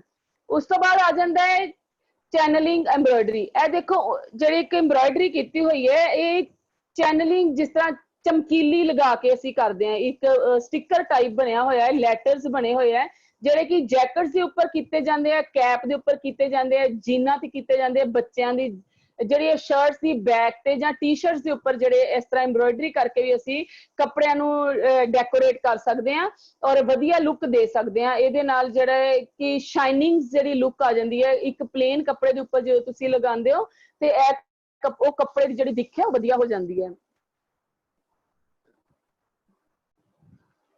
ਇਸ ਤੋਂ ਬਾਅਦ ਅਸੀਂ ਗੱਲ ਕਰਦੇ ਹਾਂ ਲੇਸ। ਲੇਸ ਦੇਖੋ ਤੁਸੀਂ ਦੇਖ ਰਹੇ ਹੋ ਪਿਕਚਰ ਦੇ ਵਿੱਚ ਕਿ ਅਲੱਗ-ਅਲੱਗ ਤਰ੍ਹਾਂ ਦੀਆਂ ਲੇਸ ਹੈ, ਉੱਪਰ ਬੀਡ ਲੱਗੇ ਹੋਏ ਹੈ ਔਰ ਬੀਡ ਦੇ ਨਾਲ ਜਿਹੜੀ ਹੈ ਲੇਸ ਬੜੇ ਵਧੀਆ ਤਰੀਕੇ ਨਾਲ ਡੈਕੋਰੇਟ ਹੋਈ ਹੈ, ਫੈਂਸੀ ਲੁੱਕ ਵੀ ਆ ਜਾਂਦੀ ਹੈ ਔਰ ਉਸ ਤੋਂ ਬਾਅਦ ਜਿਹੜਾ ਹੈ ਉਹ ਦੇਖਣ ਨੂੰ ਵੀ ਸੋਹਣੀ ਲੱਗਦੀ ਹੈ। ਔਰ ਜਿਹੜੀ ਲੇਸ ਹੈ ਤੁਸੀਂ ਆਪਣੇ ਕੱਪੜਿਆਂ ਦੇ, ਸੂਟਾਂ ਦੇ ਘੇਰਿਆਂ ਦੇ ਉੱਪਰ, ਬਾਹਾਂ ਦੇ ਉੱਪਰ, ਬੱਚਿਆਂ ਦੀਆਂ ਫਰੋਕਾਂ ਦੇ ਉੱਪਰ ਵੀ ਤੁਸੀਂ ਅਪਲਾਈ ਕਰ ਸਕਦੇ ਹੋ। ਇਹ ਵੀ ਇੱਕ ਕੱਪੜੇ ਨੂੰ ਸਜਾਉਣ ਦਾ ਜਿਹੜਾ ਮੈਥਡ ਹੈ। ਅੱਗੇ ਆ ਜਾਂਦਾ ਲੇਸ ਮੋਟਿਵ। ਜਿਹੜਾ ਲੇਸ ਆਂਦੀ ਹੈ, ਲੇਸ ਦੇ ਮੋਟਿਵ ਬਣੇ ਹੁੰਦੇ ਆ, ਛੋਟੇ ਛੋਟੇ ਪੈਚ ਬਣੇ ਹੁੰਦੇ ਆ ਜਿਹੜਾ ਕਿ ਲੇਸ ਨੂੰ ਕੱਟ ਕੇ ਉਹਦੇ ਵਿੱਚੋਂ ਕੱਢ ਲਿੱਤੇ ਜਾਂਦੇ ਆ ਜਾਂ ਫਿਰ ਲੇਸ ਦੇ ਮਟੀਰੀਅਲ ਦੇ ਹੀ ਜਿਹੜੇ ਮੋਟਿਵ ਤਿਆਰ ਹੋਏ ਹੁੰਦੇ ਆ। ਇਹ ਦੇਖੋ ਤੁਸੀਂ ਦੇਖ ਰਹੇ ਹੋ ਗਲੇ ਦੇ ਉੱਪਰ ਇੱਕ ਚੋਨਾ ਵਾਲਾ ਗਲਾ, ਉਹਦੇ ਉੱਤੇ ਮੋਟਿਵ ਲੱਗੇ ਹੋਏ ਆ, ਉਹਦੇ ਨਾਲ ਹੀ ਹਲਕਾ ਹਲਕਾ ਪਲੇਨ ਕੱਪੜਾ ਵੀ ਜਿਹੜਾ ਮੋਟਿਵ ਲਗਾਉਣ ਦੇ ਨਾਲ ਕਿੰਨਾ ਸੋਹਣਾ ਦਿਖ ਰਿਹਾ ਹੈ। ਅੱਗੇ ਆ ਜਾਂਦਾ ਹੀਟ ਟ੍ਰਾਂਸਫਰ। ਹੀਟ ਟ੍ਰਾਂਸਫਰ ਹੁੰਦਾ ਹੈ ਕਿ ਗਰਮ ਚੀਜ਼ ਨੂੰ ਅਪਲਾਈ ਕਰਕੇ ਤੁਸੀਂ ਇੱਕ ਸਟicker ਨੂੰ ਪੇਸਟ ਕਰਨਾ ਹੁੰਦਾ ਹੈ। ਇੱਕ ਸਕਰੀਨ ਬਣੀ ਹੁੰਦੀ ਹੈ ਜਿਹਦੇ ਉੱਤੇ ਸਟicker, ਕਲਰ ਸਟicker ਹੁੰਦਾ ਹੈ, ਜਦੋਂ ਅਸੀਂ ਉਹਨੂੰ ਰੱਖ ਕੇ ਉੱਤੇ ਪ੍ਰੈਸ ਕਰਦੇ ਹਾਂ ਤੇ ਉਹ ਜਿਹੜਾ ਸਟicker ਹੈ ਸਾਡੀ ਸ਼ਰਟ ਦੇ ਉੱਪਰ ਅਪਲਾਈ ਹੋ ਜਾਂਦਾ ਹੈ। ਇਹਦੇ ਨਾਲ ਵੀ ਅਸੀਂ ਜਿਹੜੇ ਆਪਣੇ ਕੱਪੜਿਆਂ ਨੂੰ ਨਵੀਂ ਲੁੱਕ ਦੇ ਸਕਦੇ ਹਾਂ ਔਰ ਵਧੀਆ ਡਿਜ਼ਾਈਨ ਕਰ ਸਕਦੇ ਹਾਂ, ਵਧੀਆ ਤਰੀਕੇ ਨਾਲ ਡੈਕੋਰੇਟ ਕਰ ਸਕਦੇ ਹਾਂ। ਅੱਗੇ ਆ ਜਾਂਦਾ ਹੈ ਬੈਲਟ ਐਂਡ ਬੋ। ਇੱਕ ਸਿੰਪਲ ਪਲੇਨ ਜਿਹੜੇ ਤੁਸੀਂ ਸਕਰਟ ਤਿਆਰ ਕਰ ਲੈਂਦੇ ਹੋ ਜਾਂ ਫਿਰ ਤੁਸੀਂ ਫਰੋਕ ਤਿਆਰ ਕਰ ਲੈਂਦੇ ਹੋ, ਉਹਦੇ ਉੱਪਰ ਤੁਸੀਂ ਡਿਫਰੈਂਟ ਕਲਰ ਦੀ ਬੋ ਜਿਹਨੂੰ ਫੁੱਲ ਬਣਾਇਆ ਹੋਇਆ ਹੈ, ਬੈਲਟ ਦੇ ਨਾਲ ਅਟੈਚ ਕੀਤਾ ਹੋਇਆ, ਉਹਨੂੰ ਤੁਸੀਂ ਲਗਾ ਕੇ ਤੁਸੀਂ ਜਿਹੜਾ ਹੈ ਉਹ ਵਧੀਆ ਲੁੱਕ ਦੇ ਸਕਦੇ ਹੋ। ਇਹ ਬੈਲਟ ਔਰ ਜਿਹੜਾ ਬੋ ਹੈ ਇਹ ਵੀ ਕੱਪੜੇ ਨੂੰ ਸਜਾਉਣ ਦਾ ਇੱਕ ਕੰਮ ਕਰਦਾ ਹੈ। ਇਹਦੇ ਨਾਲ ਇਸ ਤੋਂ ਬਾਅਦ ਆ ਜਾਂਦੇ ਡੈਕੋਰੇਟਿਵ ਫਾਸਟਨਰ। ਅਲੱਗ-ਅਲੱਗ ਤਰੀਕੇ ਦੇ ਜਿਹੜੇ ਬਟਨਸ ਹੈ ਇਹਦੇ ਨਾਲ ਵੀ ਅਸੀਂ ਕੱਪੜੇ ਨੂੰ ਡੈਕੋਰੇਟ ਕਰ ਸਕਦੇ ਹਾਂ। ਫਾਸਟਨਰ ਜਿਹੜੇ ਹੈ ਡੈਕੋਰੇਟ ਕਰਕੇ, ਪਿੱਛੇ ਵੀ ਅਸੀਂ ਬਟਨਸ ਦੀ ਗੱਲ ਕੀਤੀ ਕਿ ਅਲੱਗ-ਅਲੱਗ ਟਾਈਪ ਦੇ ਬਟਨ ਆਉਂਦੇ ਆ, ਕਢਾਈਆਂ ਵਾਲੇ ਵੀ ਬਟਨ ਆਉਂਦੇ ਆ, ਕੱਪੜੇ ਨਾਲ ਵੀ ਤਿਆਰ ਕੀਤੇ ਜਾਂਦੇ ਆ। ਅੱਜ ਕੱਲ ਤੇ ਮਾਰਕੀਟ ਵਿੱਚ ਨਗਾਂ ਵਾਲੇ ਬਟਨ ਬਹੁਤ ਹੀ ਸੋਹਣੇ ਟੈਸਲਸ ਲੱਗੇ ਹੋਏ ਆ। ਇਹ ਜਿਹੜੇ ਹਲਕੇ ਜਿਹੇ 2-3 ਟੈਸਲਸ ਲਗਾ ਲਓ ਤੇ ਤੁਹਾਡਾ ਕੱਪੜਾ ਜਿਹੜਾ ਦੇਖਣ ਨੂੰ ਸੋਹਣਾ ਲੱਗਦਾ ਹੈ। ਔਰ ਬਟਨ ਵੀ ਇੱਕ ਅਹਿਮ ਭੂਮਿਕਾ ਨਿਭਾਉਂਦੇ ਨੇ ਕੱਪੜੇ ਨੂੰ ਡੈਕੋਰੇਟ ਕਰਨ ਦੇ ਵਿੱਚ। ਅੱਗੇ ਆ ਜਾਂਦਾ ਲੇਜ਼ਰ ਅਟੈਚਿੰਗ। ਲੇਜ਼ਰ ਜਿਹੜੀ ਇੱਕ ਕਿਰਨਾਂ ਦੇ ਨਾਲ ਇੱਕ ਸਕਰੀਨਿੰਗ ਕੀਤੀ, ਜਿਸ ਤਰ੍ਹਾਂ ਕੱਪੜੇ ਦੇ ਉੱਪਰ ਦੇਖੋ, ਜੀਨ ਦੇ ਉੱਪਰ ਜਿਸ ਤਰ੍ਹਾਂ ਅਸੀਂ ਕੱਪੜੇ ਦੇ ਉੱਪਰ ਇੱਕ ਚੀਜ਼ ਨੂੰ ਕਿਤੇ ਛਾਪ ਕੇ ਚੁੱਕ ਲੈਂਦੇ ਆ, ਉਹ ਲੇਜ਼ਰ ਦੇ ਨਾਲ ਹੀ ਉਹ ਜਿਹੜਾ ਡਿਜ਼ਾਈਨ ਉਹਦੇ ਤੇ ਪੇਸਟ ਹੋ ਜਾਂਦਾ ਹੈ, ਕੋਈ ਲੋਗੋ ਪੇਸਟ ਹੋ ਜਾਂਦਾ ਹੈ, ਜਿਹੜਾ ਉਹ ਜਿਹੜੀ ਹੈ ਉਹਦੇ ਨਾਲ ਵੀ ਅਸੀਂ ਕੱਪੜੇ ਨੂੰ ਜਿਹੜਾ ਹੈ ਡਿਜ਼ਾਈਨ ਕਰ ਸਕਦੇ ਹਾਂ, ਵਧੀਆ ਲੁੱਕ ਦੇ ਸਕਦੇ ਹਾਂ। ਇੱਕ ਡੈਕੋਰੇਟਿਵ ਜਿਹੜਾ ਮੈਥੋਡੋਲੋਜੀ ਹੈ, ਜਿਹੜੀ ਲੇਜ਼ਰ ਟੈਕਨੀਕ ਦੇ ਨਾਲ ਅਸੀਂ ਕੱਪੜਾ ਰੱਖ ਕੇ ਉਹਦੀਆਂ ਜੋ ਲੇਜ਼ਰ ਜਿਸ ਤਰ੍ਹਾਂ ਘਮਾਈ ਜਾਵਾਂਗੇ ਉਹ ਕੱਪੜੇ ਦੇ ਉੱਪਰ ਉਹ ਚੀਜ਼ਾਂ ਪੇਸਟ ਹੋਣੀਆਂ ਸ਼ੁਰੂ ਹੋ ਜਾਂਦੀਆਂ। ਅੱਗੇ ਆ ਜਾਂਦੀ ਹੈ ਪਾਕਟਸ। ਜਿਹੜੀਆਂ ਪਾਕਟਸ ਵੀ ਕਹਿੰਦੇ ਆ ਇੱਕ ਵਧੀਆ ਲੁੱਕ ਦਿੰਦਾ ਹੈ ਕੱਪੜੇ ਨੂੰ ਜਿਹੜਾ ਡੈਕੋਰੇਟ ਕਰਨ ਵਾਸਤੇ। Pocket of different shape, size and location with hour without decorative detail suited to the design of the garment can enhance the appearance of the garment।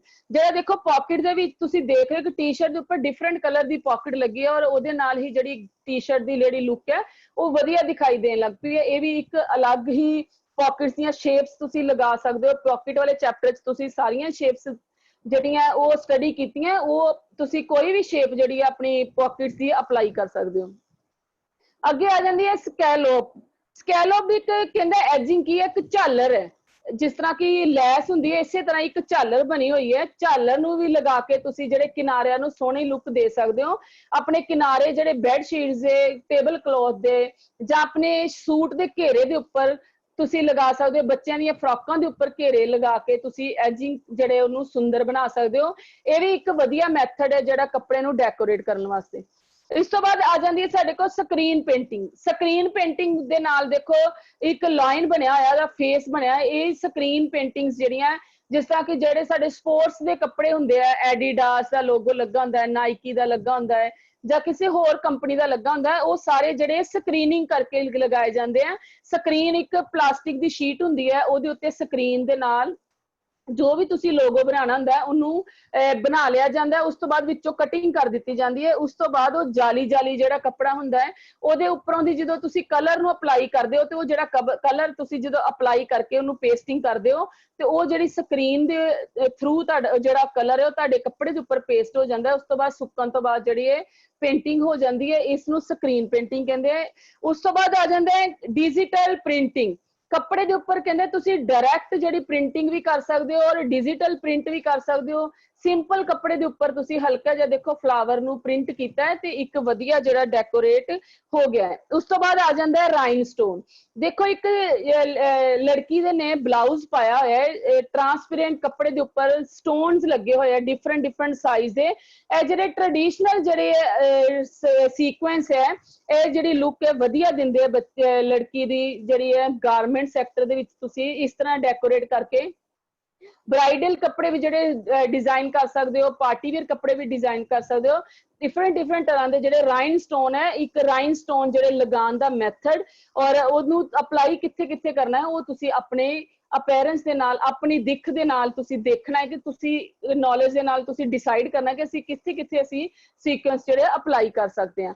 ਉਸ ਤੋਂ ਬਾਅਦ ਆ ਜਾਂਦਾ ਡਿਫਰੈਂਟ ਟਾਈਪ ਆਫ ਪ੍ਰੈਸ਼ਰ ਫੁੱਟ। ਕਹਿੰਦੇ ਪਿੱਛੇ ਮਸ਼ੀਨਾਂ ਦੀ ਗੱਲ ਕੀਤੀ ਕਿ ਕਿਹੜੀਆਂ ਮਸ਼ੀਨਾਂ ਇਸਤੇਮਾਲ ਹੁੰਦੀਆਂ ਕਢਾਈ ਵਾਸਤੇ ਔਰ ਡੈਕੋਰੇਟ ਕਰਨ ਲਈ। ਹੁਣ ਅਸੀਂ ਪ੍ਰੈਸ਼ਰ ਫੁੱਟ ਜਿਹੜੇ ਇਸਤੇਮਾਲ ਹੁੰਦੇ ਨੇ, ਤੁਸੀਂ ਮੇਰੇ ਪਿਛਲੇ ਲੈਕਚਰ ਦੇ ਵਿੱਚ ਸਾਰੇ ਪ੍ਰੈਸ਼ਰ ਫੁੱਟ ਜਿਹੜੇ ਡਿਸਕਸ ਕੀਤੇ ਸੀ। ਇਹ ਮੈਂ ਤੁਹਾਨੂੰ ਦੱਸ ਰਹੀ ਹਾਂ ਕਿ ਫ੍ਰਿੰਜੀ ਫੁੱਟ, ਕਾਰਡਿੰਗ ਫੁੱਟ, ਇਹ ਸਾਰੇ ਫੁੱਟ ਮੈਂ ਡਿਸਪਲੇ ਸਲਾਈਡ ਦੇ ਉੱਪਰ ਲਗਾਏ ਹੋਏ ਆ। ਇਹ ਜਿਹੜੇ ਫੁੱਟ ਲਗਾ ਕੇ ਤੁਸੀਂ ਸਾਰੇ ਅਲੱਗ-ਅਲੱਗ ਤਰ੍ਹਾਂ ਦੀਆਂ ਅਟੈਚਮੈਂਟਸ ਲਗਾ ਕੇ ਆਪਣੇ ਘਰ ਵੀ ਤੁਸੀਂ ਕੱਪੜਿਆਂ ਨੂੰ ਡੈਕੋਰੇਟ ਕਰ ਸਕਦੇ ਹੋ। ਇਹਨਾਂ ਦੇ ਵਿੱਚ ਕੁਝ ਫੁੱਟ ਮੈਂ ਤੁਹਾਨੂੰ ਦਿਖਾ ਰਹੀ ਹਾਂ। ਜਿਸ ਤਰ੍ਹਾਂ ਹੈਮਰ ਹੈ, ਹੈਮਰ ਜਿਹੜੀ ਪੋਜੀਸ਼ਨ ਅਟੈਚਮੈਂਟ ਤੁਸੀਂ ਮਸ਼ੀਨ ਦੇ ਉੱਪਰ ਹੀਮਿੰਗ ਕਰਨ ਵਾਸਤੇ ਤੁਸੀਂ ਕਰ ਸਕਦੇ ਹੋ, ਕੱਪੜੇ ਦੇ ਉੱਪਰ ਤਰਪਾਈ ਕਰਨ ਵਾਸਤੇ ਇਹ ਵਾਲੇ ਜਿਹੜੇ ਪੁਰਜੇ ਦੀ ਅਟੈਚਮੈਂਟ ਕਰਕੇ ਤੁਸੀਂ ਘਰੇ ਹੀ ਕਰ ਸਕਦੇ ਹੋ। ਰਫਲਸ ਦੇਖੋ, ਰਫਲਸ ਦਾ ਤੁਸੀਂ ਪਿੱਛੇ ਸਾਰਾ ਡਿਸਕਸ ਕੀਤਾ ਸੀ। ਰਫਲ ਨੂੰ ਵੀ ਕਹਿੰਦੇ ਤੁਸੀਂ ਇਹ ਪੁਰਜੇ ਨੂੰ ਘਰੇ ਮਸ਼ੀਨ ਦੇ ਨਾਲ ਸੈੱਟ ਕਰਕੇ ਇਹਦੇ ਨਾਲ ਫ੍ਰਿਲਸ ਬਣਾ ਸਕਦੇ ਹੋ। ਕਰਟਨਸ ਦੇ ਜਿਹੜੇ ਰਫਲਸ ਦੇ ਚੋਣਾ ਪਾ ਕੇ ਤੁਸੀਂ ਉਹਨੂੰ ਤਿਆਰ ਕਰ ਸਕਦੇ ਹੋ। ਇਹ ਜਿਹੜੀ ਅਟੈਚਮੈਂਟ ਦੀ ਜਿਹੜੀ ਹੈ ਗੈਦਰਸ ਔਰ ਪਲੀਟ ਪਾਉਣ ਵਾਸਤੇ ਜਿਹੜੀ ਇਹਦੀ ਇਸਤੇਮਾਲ ਕੀਤਾ ਜਾਂਦਾ ਹੈ। ਅੱਗੇ ਆ ਜਾਂਦਾ ਬਾਈਂਡਰ। ਬਾਈਂਡਰ ਕੀ ਹੈ? ਜਿਹੜੀਆਂ ਪਾਈਪਿੰਗਸ ਬਣਾਉਂਦੇ ਆ, ਬਾਈਂਡਿੰਗ ਬਣਾਉਂਦੇ ਆ, ਜਿਹੜੀਆਂ ਕਿਨਾਰਿਆਂ ਨੂੰ ਫੋਲਡ ਕਰਨ ਵਾਸਤੇ ਜਿਹੜਾ ਅਟੈਚਮੈਂਟ ਲੱਗਦੀ ਹੈ ਉਹਨੂੰ ਬਾਈਂਡਰ ਕਹਿੰਦੇ ਆ। ਬਾਈਂਡਰ ਦੇਖੋ ਤੁਸੀਂ ਦੇਖ ਰਹੇ ਹੋ ਕਿ ਉਹਨੂੰ ਇਸਤੇਮਾਲ ਕਰ ਰਿਹਾ ਹੈ ਕਿ ਬਾਈਂਡਿੰਗ ਕੱਪੜੇ ਦੇ ਉੱਪਰ ਪਾਈਪਿੰਗ ਲਗਾਈ ਜਾ ਰਹੀ ਹੈ ਜਿਹਦੇ ਮਸ਼ੀਨ ਦੇ ਨਾਲ, ਇਸ ਪੁਰਜੇ ਦੇ ਨਾਲ। ਅੱਗੇ ਬਾਈਂਡਰ ਦੀਆਂ ਟਾਈਪਸ ਦੇਖੋ, ਫਿਗਰ 1 ਦੇ ਵਿੱਚ ਬਾਈਂਡਿੰਗ ਲਗਾ ਰਿਹਾ ਹੈ ਔਰ ਦੂਸਰਾ ਜਿਹੜੀ 2 ਦੀ 3 ਫਿਗਰ ਹੈ ਉਹ ਪੁਰਜੇ ਦੀ ਜਿਹੜੀ ਤੁਹਾਨੂੰ ਸ਼ੇਪ ਦਿਖਾਈ ਦੇ ਰਹੀ ਹੈ ਕਿ ਉਹਦੇ ਵਿੱਚੋਂ ਦੀ ਅਸੀਂ ਅਪਲਾਈ ਕਰਨਾ ਹੈ ਕੱਪੜੇ ਨੂੰ ਔਰ ਫੋਲਡ ਕਰਕੇ ਅਪਲਾਈ ਕਰ ਦੇਣਾ ਤੇ ਉਹ ਕੱਪੜੇ ਦੇ ਉੱਪਰ ਉਸਨੇ ਆਪਣੇ ਆਪ ਹੀ ਉਹਨਾਂ ਕੱਪੜਾ ਫੋਲਡ ਕਰਕੇ ਜਿਹੜੀਆਂ ਸਿਲਾਈਆਂ ਲਗਾਈ ਜਾਣੀਆਂ। ਉਸ ਤੋਂ ਬਾਅਦ ਆ ਜਾਂਦਾ ਟੱਕਰ, ਪਿੰਟੈਕਸ। ਤੁਸੀਂ ਦੇਖੋ ਇਹਦੇ ਉੱਤੇ ਨੰਬਰ ਲੱਗੇ ਹੋਏ ਆ, ਇਹ ਨੰਬਰ ਤੁਹਾਨੂੰ ਦਿਖਾਈ ਦੇ ਰਹੇ, ਅਲੱਗ-ਅਲੱਗ ਸਾਈਜ਼ ਦੇ ਜਿਹੜੇ ਨੰਬਰ ਹੈ।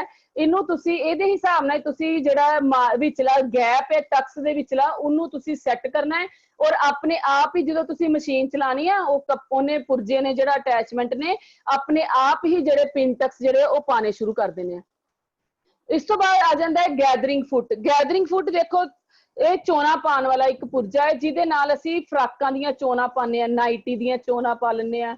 ਜਿੱਥੇ ਜਿੱਥੇ ਵੀ ਸਾਨੂੰ ਚੋਣਾ ਪਾਉਣ ਦੀ ਜ਼ਰੂਰਤ ਹੈ ਉਹ ਫੁੱਟ ਨੂੰ ਪਾਉਣੀਆਂ ਪੈਂਦੀਆਂ। ਵੈਸੇ ਅਸੀਂ ਆਮ ਕੀ ਕਰਦੇ, ਇੱਕ ਸਿੱਧੀ ਸਿਲਾਈ ਲਗਾਉਂਦੇ ਆ ਵੱਡਾ ਟਾਂਕਾ ਕਰਕੇ ਮਸ਼ੀਨ ਦਾ, ਉਸ ਤੋਂ ਬਾਅਦ ਉਹ ਟਾਂਕੇ ਨੂੰ ਖਿੱਚ ਲੈਂਦੇ। ਕਈ ਵਾਰੀ ਇਸ ਤਰ੍ਹਾਂ ਹੁੰਦਾ ਕਿ ਟਾਂਕਾ ਖਿੱਚਦਾ ਖਿੱਚਦਾ ਟੁੱਟ ਜਾਂਦਾ ਹੈ, ਸਾਨੂੰ ਬਾਰ-ਬਾਰ ਟਾਂਕੇ ਲਗਾ ਕੇ ਚੋਣਾ ਪਾਉਣੀਆਂ ਪੈਂਦੀਆਂ। ਲੇਕਿਨ ਜਿਹੜਾ ਗੈਦਰਿੰਗ ਫੁੱਟ ਹੈ, ਫੁੱਟ ਲਗਾ ਲਓ ਤੇ ਉਹ ਆਪਣੇ ਆਪ ਹੀ ਨਾਲ ਦੀ ਨਾਲ ਹੀ ਕੱਪੜੇ ਨੂੰ ਚੋਣਾ ਪਾਈ ਜਾਂਦੀ ਹੈ। ਜਿੰਨਾ ਸਾਨੂੰ ਕੱਪੜਾ ਚਾਹੀਦਾ ਹੈ, ਜਿੰਨੀਆਂ ਸਾਨੂੰ ਚੋਣਾ ਚਾਹੀਦੀਆਂ, ਉਹਦੇ ਅਕੋਰਡਿੰਗ ਹੀ ਇਹ ਪੁਰਜਾ ਆਪਣੇ ਆਪ ਹੀ ਉਸਨੂੰ ਸੈੱਟ ਕਰ ਲੈਂਦਾ ਹੈ। ਇਸ ਤੋਂ ਬਾਅਦ ਆ ਜਾਂਦੀ ਗਾਈਡ ਅਟੈਚਮੈਂਟ। ਜਿਸ ਤਰ੍ਹਾਂ ਪੁਰਜੇ ਲਗਾਉਂਦੇ ਉਸੇ ਤਰ੍ਹਾਂ ਹੀ ਅਲੱਗ-ਅਲੱਗ ਤਰ੍ਹਾਂ ਦੀਆਂ ਜਿਹੜੀਆਂ ਗਾਈਡ ਹੈ, ਇਹ ਸਾਰਾ ਤੁਹਾਨੂੰ ਮੈਂ ਆਪਣੇ ਸੀਮਸ ਵਾਲੇ ਚੈਪਟਰ ਦੇ ਵਿੱਚ ਗਾਈਡ ਅਟੈਚਮੈਂਟ ਸਾਰਾ ਦੱਸਿਆ ਸੀ ਕਿ ਕਿਹੜੀਆਂ-ਕਿਹੜੀਆਂ ਗਾਈਡ ਅਟੈਚਮੈਂਟ ਹੁੰਦੀਆਂ। ਇਹਦੇ ਵਿੱਚ ਜਿੱਪਰ ਫੁੱਟ ਹੁੰਦਾ ਹੈ, ਕੰਸੀਲਡ ਜਿੱਪਰ ਫੁੱਟ ਹੁੰਦਾ ਹੈ, ਐਡਜਸਟੇਬਲ ਜਿੱਪਰ ਫੁੱਟ ਹੁੰਦਾ ਹੈ। ਇਹਦੇ ਨਾਲ ਕੀ ਹੁੰਦਾ ਹੈ ਕਿ ਜਿਹੜੀਆਂ ਜਿਪਸ ਲਗਾਉਂਦੇ ਆ ਅਸੀਂ, ਕੋਈ ਵੀ ਸਿਲਾਈਆਂ ਲਗਾਉਂਦੇ ਆ, ਇਸ ਗਾਈਡ ਦੇ ਨਾਲ ਜਿਹੜਾ ਕੱਪੜਾ ਨੂੰ ਜਿਸ ਤਰ੍ਹਾਂ ਕਹਿੰਦੇ ਨਾ ਕੋਈ ਕਿਸੇ ਚੀਜ਼ ਦਾ ਗਾਈਡ ਹੁੰਦਾ ਹੈ, ਸਾਨੂੰ ਗਾਈਡ ਕਰਦਾ, ਰਸਤਾ ਦੱਸਦਾ ਸਿੱਧਾ, ਇਸੇ ਤਰ੍ਹਾਂ ਹੀ ਉਹ ਜਿਹੜਾ ਗਾਈਡ ਹੈ ਉਹ ਕੀ ਕਰਦਾ ਹੈ, ਕੱਪੜੇ ਨੂੰ ਜਿੰਨਾ ਅਸੀਂ ਫੋਲਡ ਕਰਦਾ ਓਨਾ ਹੀ ਅਖੀਰ ਤੱਕ ਫੋਲਡ ਕਰਦਾ ਹੈ, ਕੱਪੜੇ ਨੂੰ ਅੱਗੇ ਪਿੱਛੇ ਨਹੀਂ ਹੋਣ ਦਿੰਦਾ। ਇਹ ਗਾਈਡ ਜਿਹੜਾ, ਇਹ ਗਾਈਡ ਅਟੈਚਮੈਂਟਸ ਵੀ ਜਿਹੜੀਆਂ ਮਸ਼ੀਨ ਦੇ ਨਾਲ ਕੀਤੀਆਂ ਜਾਂਦੀਆਂ, ਨੀਡਲ ਪਲੇਟ ਦੇ ਨਾਲ ਸਾਈਡ ਤੇ ਲਗਾਈ ਜਾਂਦੀ, ਤਾਂ ਕਿ ਜਿੰਨਾ ਕੱਪੜਾ ਫੋਲਡ ਕਰਨਾ ਹੈ ਉਹ ਅਟੈਚਮੈਂਟ ਦੇ ਨਾਲ ਨਾਲ ਉਹਦੇ ਕਿਨਾਰਾ ਵੱਜਦਾ ਰਹਿੰਦਾ ਹੈ ਔਰ ਆਪਣੇ ਆਪ ਹੀ ਜਿਹੜਾ ਜਿੰਨਾ ਸਾਨੂੰ ਫੋਲਡ ਚਾਹੀਦਾ, ਜਿਹੜੇ ਗਾਈਡ ਹੈ ਉਹ ਉਸਨੂੰ ਅਪਲਾਈ ਕਰੀ ਜਾਂਦੇ ਆ। ਇਸ ਤੋਂ ਬਾਅਦ ਆ ਜਾਂਦਾ ਗੈਦਰਿੰਗ ਫੁੱਟ, ਜਿਹੜਾ ਅਸੀਂ ਪਿੱਛੇ ਡਿਸਕਸ ਕਰ ਲਿਆ। ਹੁਣ ਆ ਜਾਂਦਾ ਕੋਡਿੰਗ ਫੁੱਟ। ਕੋਡਿੰਗ ਫੁੱਟ ਤੁਸੀਂ ਦੇਖ ਰਹੇ ਹੋ ਕਿ ਇਹ ਫੁੱਟ ਕਿਸ ਤਰ੍ਹਾਂ ਕੋਡ ਲਗਾ ਰਿਹਾ, ਡੋਰੀ ਲਗਾ ਰਿਹਾ, ਪਾਈਪਿੰਗ ਲਗਾ ਰਿਹਾ। ਇਹ ਪੁਰਜੇ ਦੇ ਨਾਲ ਵੀ ਅਸੀਂ ਕੱਪੜਿਆਂ ਦੇ ਉੱਪਰ ਡੈਕੋਰੇਟ ਕਰਨ ਲਈ ਕੋਡ ਲਗਾਉਂਦੇ ਆ। ਔਰ ਉਸ ਤੋਂ ਬਾਅਦ ਆ ਜਾਂਦੀ ਸਰਕੂਲਰ ਅਟੈਚਮੈਂਟ। ਇਹ ਸਰਕੂਲਰ ਅਟੈਚਮੈਂਟ ਵੀ ਜਿਹੜੀ ਮਸ਼ੀਨ ਤੇ ਫਿੱਟ ਕੀਤੀ ਜਾਂਦੀ ਹੈ, ਇਹ ਅਸੀਂ ਕੋਈ ਵੀ ਗੋਲ ਸ਼ੇਪ ਦੀ ਕੋਈ ਐਮਬਰਾਇਡਰੀ ਕਰਨੀ ਹੋਵੇ, ਕਢਾਈ ਕਰਨੀ ਹੋਵੇ, ਤੇ ਇਸ ਅਟੈਚਮੈਂਟ ਦੇ ਨਾਲ ਜਿਹੜੀ ਹੈ ਸਾਡੀ ਜਿਗ ਜੈਗ ਜਾਂ ਡੈਕੋਰੇਟਿਵ ਸਟਿਚ ਜਿਹੜਾ ਉਹ ਵਧੀਆ ਤਰੀਕੇ ਨਾਲ ਹੋ ਜਾਂਦਾ ਹੈ। ਇਹ ਅਟੈਚਮੈਂਟ ਵੀ ਜਿਹੜੀ ਹੈ ਡੈਕੋਰੇਟਿਵ ਪਰਪਸ ਲਈ ਇਸਤੇਮਾਲ ਕੀਤੀ ਜਾਂਦੀ ਹੈ। ਇਸ ਤੋਂ ਬਾਅਦ ਆ ਜਾਂਦਾ ਬਟਨ ਸਵਿੰਗ ਮਸ਼ੀਨ, ਜਿਹਦੇ ਨਾਲ ਅਸੀਂ ਬਟਨ ਅਟੈਚ ਕਰਨੇ ਆ ਕੱਪੜੇ ਦੇ ਉੱਪਰ, ਫਾਸਟਨਰ ਜਿਹਨੂੰ ਅਸੀਂ ਮੰਨਦੇ ਆ। ਇਹਦੇ ਨਾਲ ਜਿਹੜਾ rubber sleeve for better gripping of the button during swim. ਕਹਿੰਦੇ ਕਿ ਜਦੋਂ ਅਸੀਂ ਕੱਪੜੇ ਨੂੰ ਸਿਲਾਈ ਕਰਦੇ ਆ ਤੇ ਇਸ ਦੇ ਵਿੱਚ ਇੱਕ ਦੋਨੋਂ ਪੁਰਜੇ ਦੇ ਵਿੱਚ ਇੱਕ ਸਪੇਸ ਬਣੀ ਹੁੰਦੀ ਹੈ ਜਿਹਦੇ ਵਿੱਚ ਇਸ ਤਰ੍ਹਾਂ ਬਟਨ ਫਿੱਟ ਹੋ ਜਾਂਦਾ ਹੈ। ਦੋਨੋਂ ਬਟਨ ਫਿੱਟ ਹੋਣ ਤੋਂ ਬਾਅਦ ਉਹ ਸੂਈ ਆਪਣੇ ਆਪ ਹੀ ਇੱਕ ਸ਼ੇਪ ਤੋਂ ਦੂਸਰੇ ਸ਼ੇਪ ਦੇ ਵਿੱਚ ਟਾਂਕਾ ਲਗਾਉਣਾ ਸ਼ੁਰੂ ਕਰ ਦਿੰਦੀ, ਕਿਉਂਕਿ ਉਹ ਅਟੈਚਮੈਂਟ ਹੀ ਇਸੇ ਤਰ੍ਹਾਂ ਦਾ ਬਟਨ ਲਗਾਉਣ ਵਾਲਾ। ਇਹ ਜਿਹੜੀ ਬਟਨ ਅਟੈਚਮੈਂਟ ਦਾ। ਇਸ ਤੋਂ ਬਾਅਦ ਬਟਨ ਹੋਲ। ਬਟਨ ਹੋਲ ਕਰਨ ਵਾਸਤੇ ਵੀ ਜਿਹੜੀ ਇੱਕ ਪਲੇਟ ਹੁੰਦੀ ਹੈ, ਉਹਦੇ ਵਿੱਚ ਓਨਾ ਹੀ ਸਾਈਜ਼ ਦਾ, ਜਿੰਨਾ ਤੁਸੀਂ ਸਾਈਜ਼ ਦਾ ਬਟਨ ਹੋਲ ਕਰਨਾ ਹੈ, ਕਾਜ ਕਰਨਾ ਹੈ, ਬਟਨ ਦੇ ਹਿਸਾਬ ਨਾਲ। ਸ਼ਰਟਾਂ ਦੇ ਬਟਨ ਛੋਟੇ ਹੁੰਦੇ ਆ, ਕੋਟ ਦੇ ਬਟਨ ਵੱਡੇ ਹੁੰਦੇ ਆ, ਰੇਨ ਕੋਟ ਦੇ ਬਟਨ ਹੋਰ ਵੀ ਵੱਡੇ ਹੁੰਦੇ ਆ, ਔਰ ਜਿਹੜੇ ਅਸੀਂ ਫਰ ਵਾਲੇ ਕੋਟ ਪਾਉਂਦੇ ਆ ਬਰਫੀਲੇ ਜਗ੍ਹਾ ਦੇ ਉੱਪਰ, ਉਹਨਾਂ ਦੇ ਬਟਨ ਕਾਫੀ ਵੱਡੇ ਵੱਡੇ ਹੁੰਦੇ ਆ।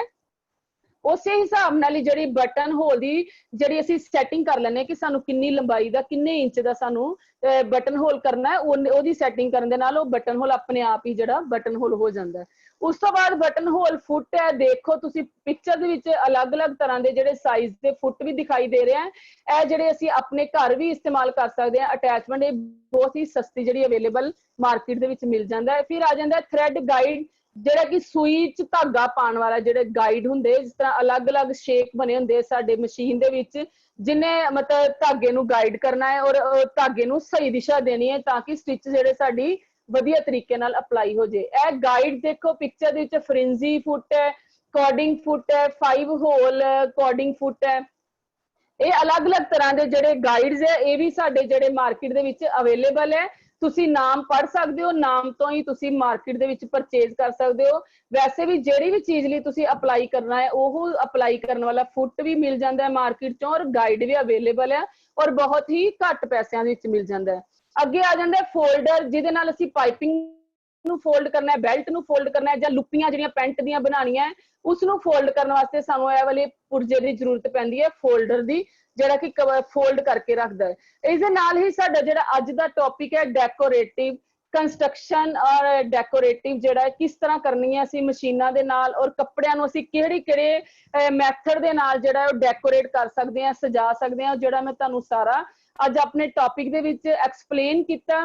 ਜ਼ਿਆਦਾ ਜਿਹੜਾ ਸਾਰਾ ਦੱਸਿਆ ਕਿ ਕਿਸ ਤਰ੍ਹਾਂ ਅਸੀਂ ਕੱਪੜੇ ਨੂੰ ਕੱਟਣਾ ਹੈ, ਪੈਟਰਨ ਬਣਾਉਣਾ ਹੈ, ਕਿਸ ਤਰ੍ਹਾਂ ਨੂੰ ਤਿਆਰ ਕਰਨਾ ਹੈ, किस तरह ਉਹਨੂੰ ਕੰਸਟਰਕਸ਼ਨ ਕਰਨੀ ਹੈ, ਉਹਦੇ ਉੱਤੇ ਕਿਹੜੀਆਂ-ਕਿਹੜੀਆਂ ਚੀਜ਼ਾਂ ਅਪਲਾਈ ਕਰਨਾ ਹੈ, ਕਿਹੜੀਆਂ-ਕਿਹੜੀਆਂ ਮਸ਼ੀਨਾਂ ਕਢਾਈ ਵਾਸਤੇ ਇਸਤੇਮਾਲ ਕਰਨੀਆਂ ਹੈ ਔਰ ਕਢਾਈ ਦੇ ਕਿਹੜੇ-ਕਿਹੜੇ ਮੈਥਡ ਇਸਤੇਮਾਲ ਕਰਨੇ ਆ ਤਾਂ ਕਿ ਜਿਹੜਾ ਸਾਡਾ ਕੱਪੜਾ ਵਧੀਆ ਤਰੀਕੇ ਦੇ ਨਾਲ ਵਧੀਆ ਲੁੱਕ ਦੇ ਔਰ ਮਾਰਕੀਟ ਦੇ ਵਿੱਚ ਗਾਰਮੈਂਟ ਸੈਕਟਰ ਦੇ ਵਿੱਚ ਜਿਹੜਾ ਅਸੀਂ ਬੁਟੀਕ ਦੇ ਵਿੱਚ ਵੀ ਅਸੀਂ ਇਹ ਸਭ ਚੀਜ਼ਾਂ ਅਪਲਾਈ ਕਰਾਂਗੇ ਤਾਂ ਕਿ ਜਿਹੜੇ ਸਾਡੇ ਕਸਟਮਰ ਨੂੰ ਉਹ ਕੱਪੜਾ ਵਧੀਆ ਪਾ ਕੇ ਵਧੀਆ ਜਦੋਂ ਅਸੀਂ ਕੱਪੜਾ ਉਹਨਾਂ ਨੂੰ ਤਿਆਰ ਕਰਕੇ ਦੇਵਾਂਗੇ ਤੇ ਨੈਚੁਰਲੀ ਉਹ ਸਾਡੇ ਕਸਟਮਰ ਸਦਾ ਲਈ ਬਣੇ ਰਹਿਣਗੇ ਔਰ ਇਹਦੇ ਨਾਲ ਕੀ ਹੋਏਗਾ ਸਾਡੇ ਕਾਰੋਬਾਰ ਦੇ ਵਿੱਚ ਵੀ ਵਾਧਾ ਹੋਏਗਾ। ਔਰ ਅੱਗੇ ਅਸੀਂ ਹੁਣ ਗੱਲ ਕਰਦੇ ਹਾਂ, ਇੱਥੇ ਮੇਰਾ ਟੌਪਿਕ ਖਤਮ ਹੁੰਦਾ ਹੈ। ਅਗਰ ਕਿਸੇ ਬੱਚੇ ਦੀ ਵੀ ਕੋਈ ਕੁਐਰੀ ਹੈ ਤੇ ਉਹ ਮੇਰੇ ਨਾਲ ਆਪਣੇ ਇਸ ਟੌਪਿਕ ਦੇ ਨਾਲ ਰਿਲੇਟਡ ਡਿਸਕਸ ਕਰ ਸਕਦਾ ਹੈ।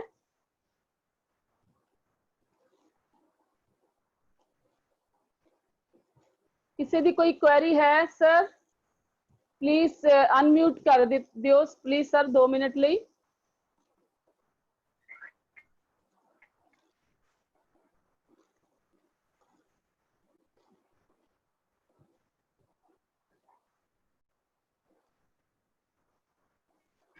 ਹਾਂਜੀ ਸਰ, ਜਸਵੀਰ ਸਿੰਘ ਜੀ।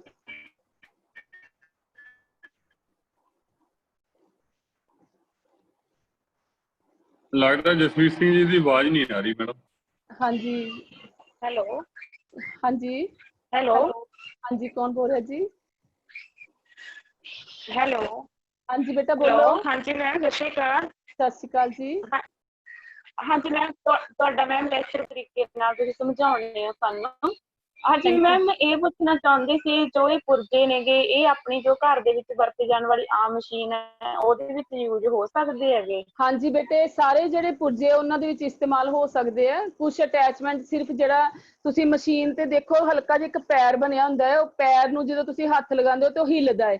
ਕੁਝ ਅਟੈਚਮੈਂਟ ਹੁੰਦੀਆਂ ਕਿ ਸਿਰਫ ਉਸ ਪੈਰ ਵਾਲੀ ਜਗ੍ਹਾ ਤੇ ਫਿੱਟ ਹੁੰਦੀਆਂ ਔਰ ਕਈਆਂ ਦੇ ਨਾਲ ਹਲਕੀ ਜੀ ਮਤਲਬ ਉੱਪਰ ਨੂੰ ਇੱਕ ਲੱਠ ਬਣੀ ਹੁੰਦੀ ਹੈ, ਡੰਡੀ ਟਾਈਪ ਬਣੀ ਹੁੰਦੀ ਹੈ, ਉਹ ਜਿਹੜੀ ਅਸੀਂ ਜਿੱਥੇ ਚੁਟਕੀ ਲਗਾਉਂਦੇ ਆ ਚੁਟਕੀ ਦੇ ਨਾਲ ਇੱਕ ਸਾਈਡ ਤੇ ਇੱਕ ਪੇਚ ਲੱਗਾ ਹੁੰਦਾ ਹੈ, ਉਹਨਾਂ ਨੂੰ ਪੇਚ ਨੂੰ ਖੋਲ ਕੇ ਉਹ ਤੁਸੀਂ ਪੈਰ ਨੂੰ ਪੂਰੀ ਪੈਰ ਦੀ ਤਰ੍ਹਾਂ ਹੀ ਮਸ਼ੀਨ ਦੇ ਨਾਲ ਅਟੈਚ ਕਰ ਲੈਣਾ ਹੈ ਔਰ ਉਸੇ ਤਰ੍ਹਾਂ ਹੀ ਸੂਈ 'ਚ ਧਾਗਾ ਪਾਓਗੇ ਤੇ ਉਹ ਪੁਰਜਾ ਜੋ ਜਿਸ ਵਰਕ ਵਾਸਤੇ ਤੁਸੀਂ ਪੁਰਜਾ ਖਰੀਦ ਕੇ ਲਿਆਓਗੇ ਉਹ ਉਹੀਓ ਹੀ ਵਰਕ ਕਰਨਾ ਸ਼ੁਰੂ ਕਰ ਦੇਗਾ। ਸਿੰਪਲ ਹੱਥ ਦੇ ਨਾਲ ਹੀ ਮਸ਼ੀਨ ਨੂੰ ਚਲਾਉਣਾ ਹੈ ਜਾਂ ਪੈਰਾਂ ਨਾਲ ਚਲਾਉਣਾ ਹੈ ਔਰ ਸਿਰਫ ਅਟੈਚਮੈਂਟ ਪੈਰ ਮਸ਼ੀਨ ਦਾ ਉਤਾਰ ਕੇ ਜਿਹੜਾ ਤੁਸੀਂ ਲਿਆਂਦਾ ਹੈ ਉਹਨੂੰ ਫਿੱਟ ਕਰ ਦੇਣਾ ਔਰ ਆਸਾਨੀ ਨਾਲ ਤੁਸੀਂ ਇਸਤੇਮਾਲ ਕਰ ਸਕਦੇ ਹੋ।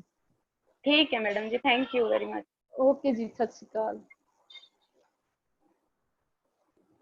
ਹਾਂਜੀ, ਇੰਨੇ ਹੀ ਮੇਰੇ ਅੱਜ ਦੇ ਟੌਪਿਕ ਦੇ ਨਾਲ ਅਸੀਂ ਆਪਣਾ ਇੱਥੇ ਸਮਾਪਤ ਕਰਦੇ ਹਾਂ ਔਰ ਮੈਨੂੰ ਉਮੀਦ ਹੈ ਕਿ ਮੇਰਾ ਅੱਜ ਦਾ topic use of machine for constructive and decorative purpose, ਕਿਹੜੀਆਂ-ਕਿਹੜੀਆਂ ਮਸ਼ੀਨਾਂ ਇਸਤੇਮਾਲ ਕਰਦੇ ਆ, ਕਿਹੜੇ-ਕਿਹੜੇ ਪੁਰਜੇ ਇਸਤੇਮਾਲ ਕਰਦੇ ਆ, ਕਿਹੜੀਆਂ-ਕਿਹੜੀਆਂ ਐਮਬਰਾਇਡਰੀ ਇਸਤੇਮਾਲ ਕਰਦੇ ਆ ਕੱਪੜੇ ਨੂੰ ਬਣਾਉਣ ਵਾਸਤੇ ਔਰ ਵਧੀਆ ਲੁੱਕ ਦੇਣ ਵਾਸਤੇ। ਔਰ ਅੱਜ ਦਾ ਮੇਰਾ ਇਸ ਟੌਪਿਕ ਦੇ ਨਾਲ ਜੁੜੇ ਜਿੰਨੇ ਵੀ ਮੇਰੇ ਪਾਰਟਿਸਿਪੈਂਟਸ ਆ ਉਹਨਾਂ ਦਾ ਬਹੁਤ-ਬਹੁਤ ਧੰਨਵਾਦ। ਥੈਂਕ ਯੂ, ਸਤਿ ਸ਼੍ਰੀ ਅਕਾਲ।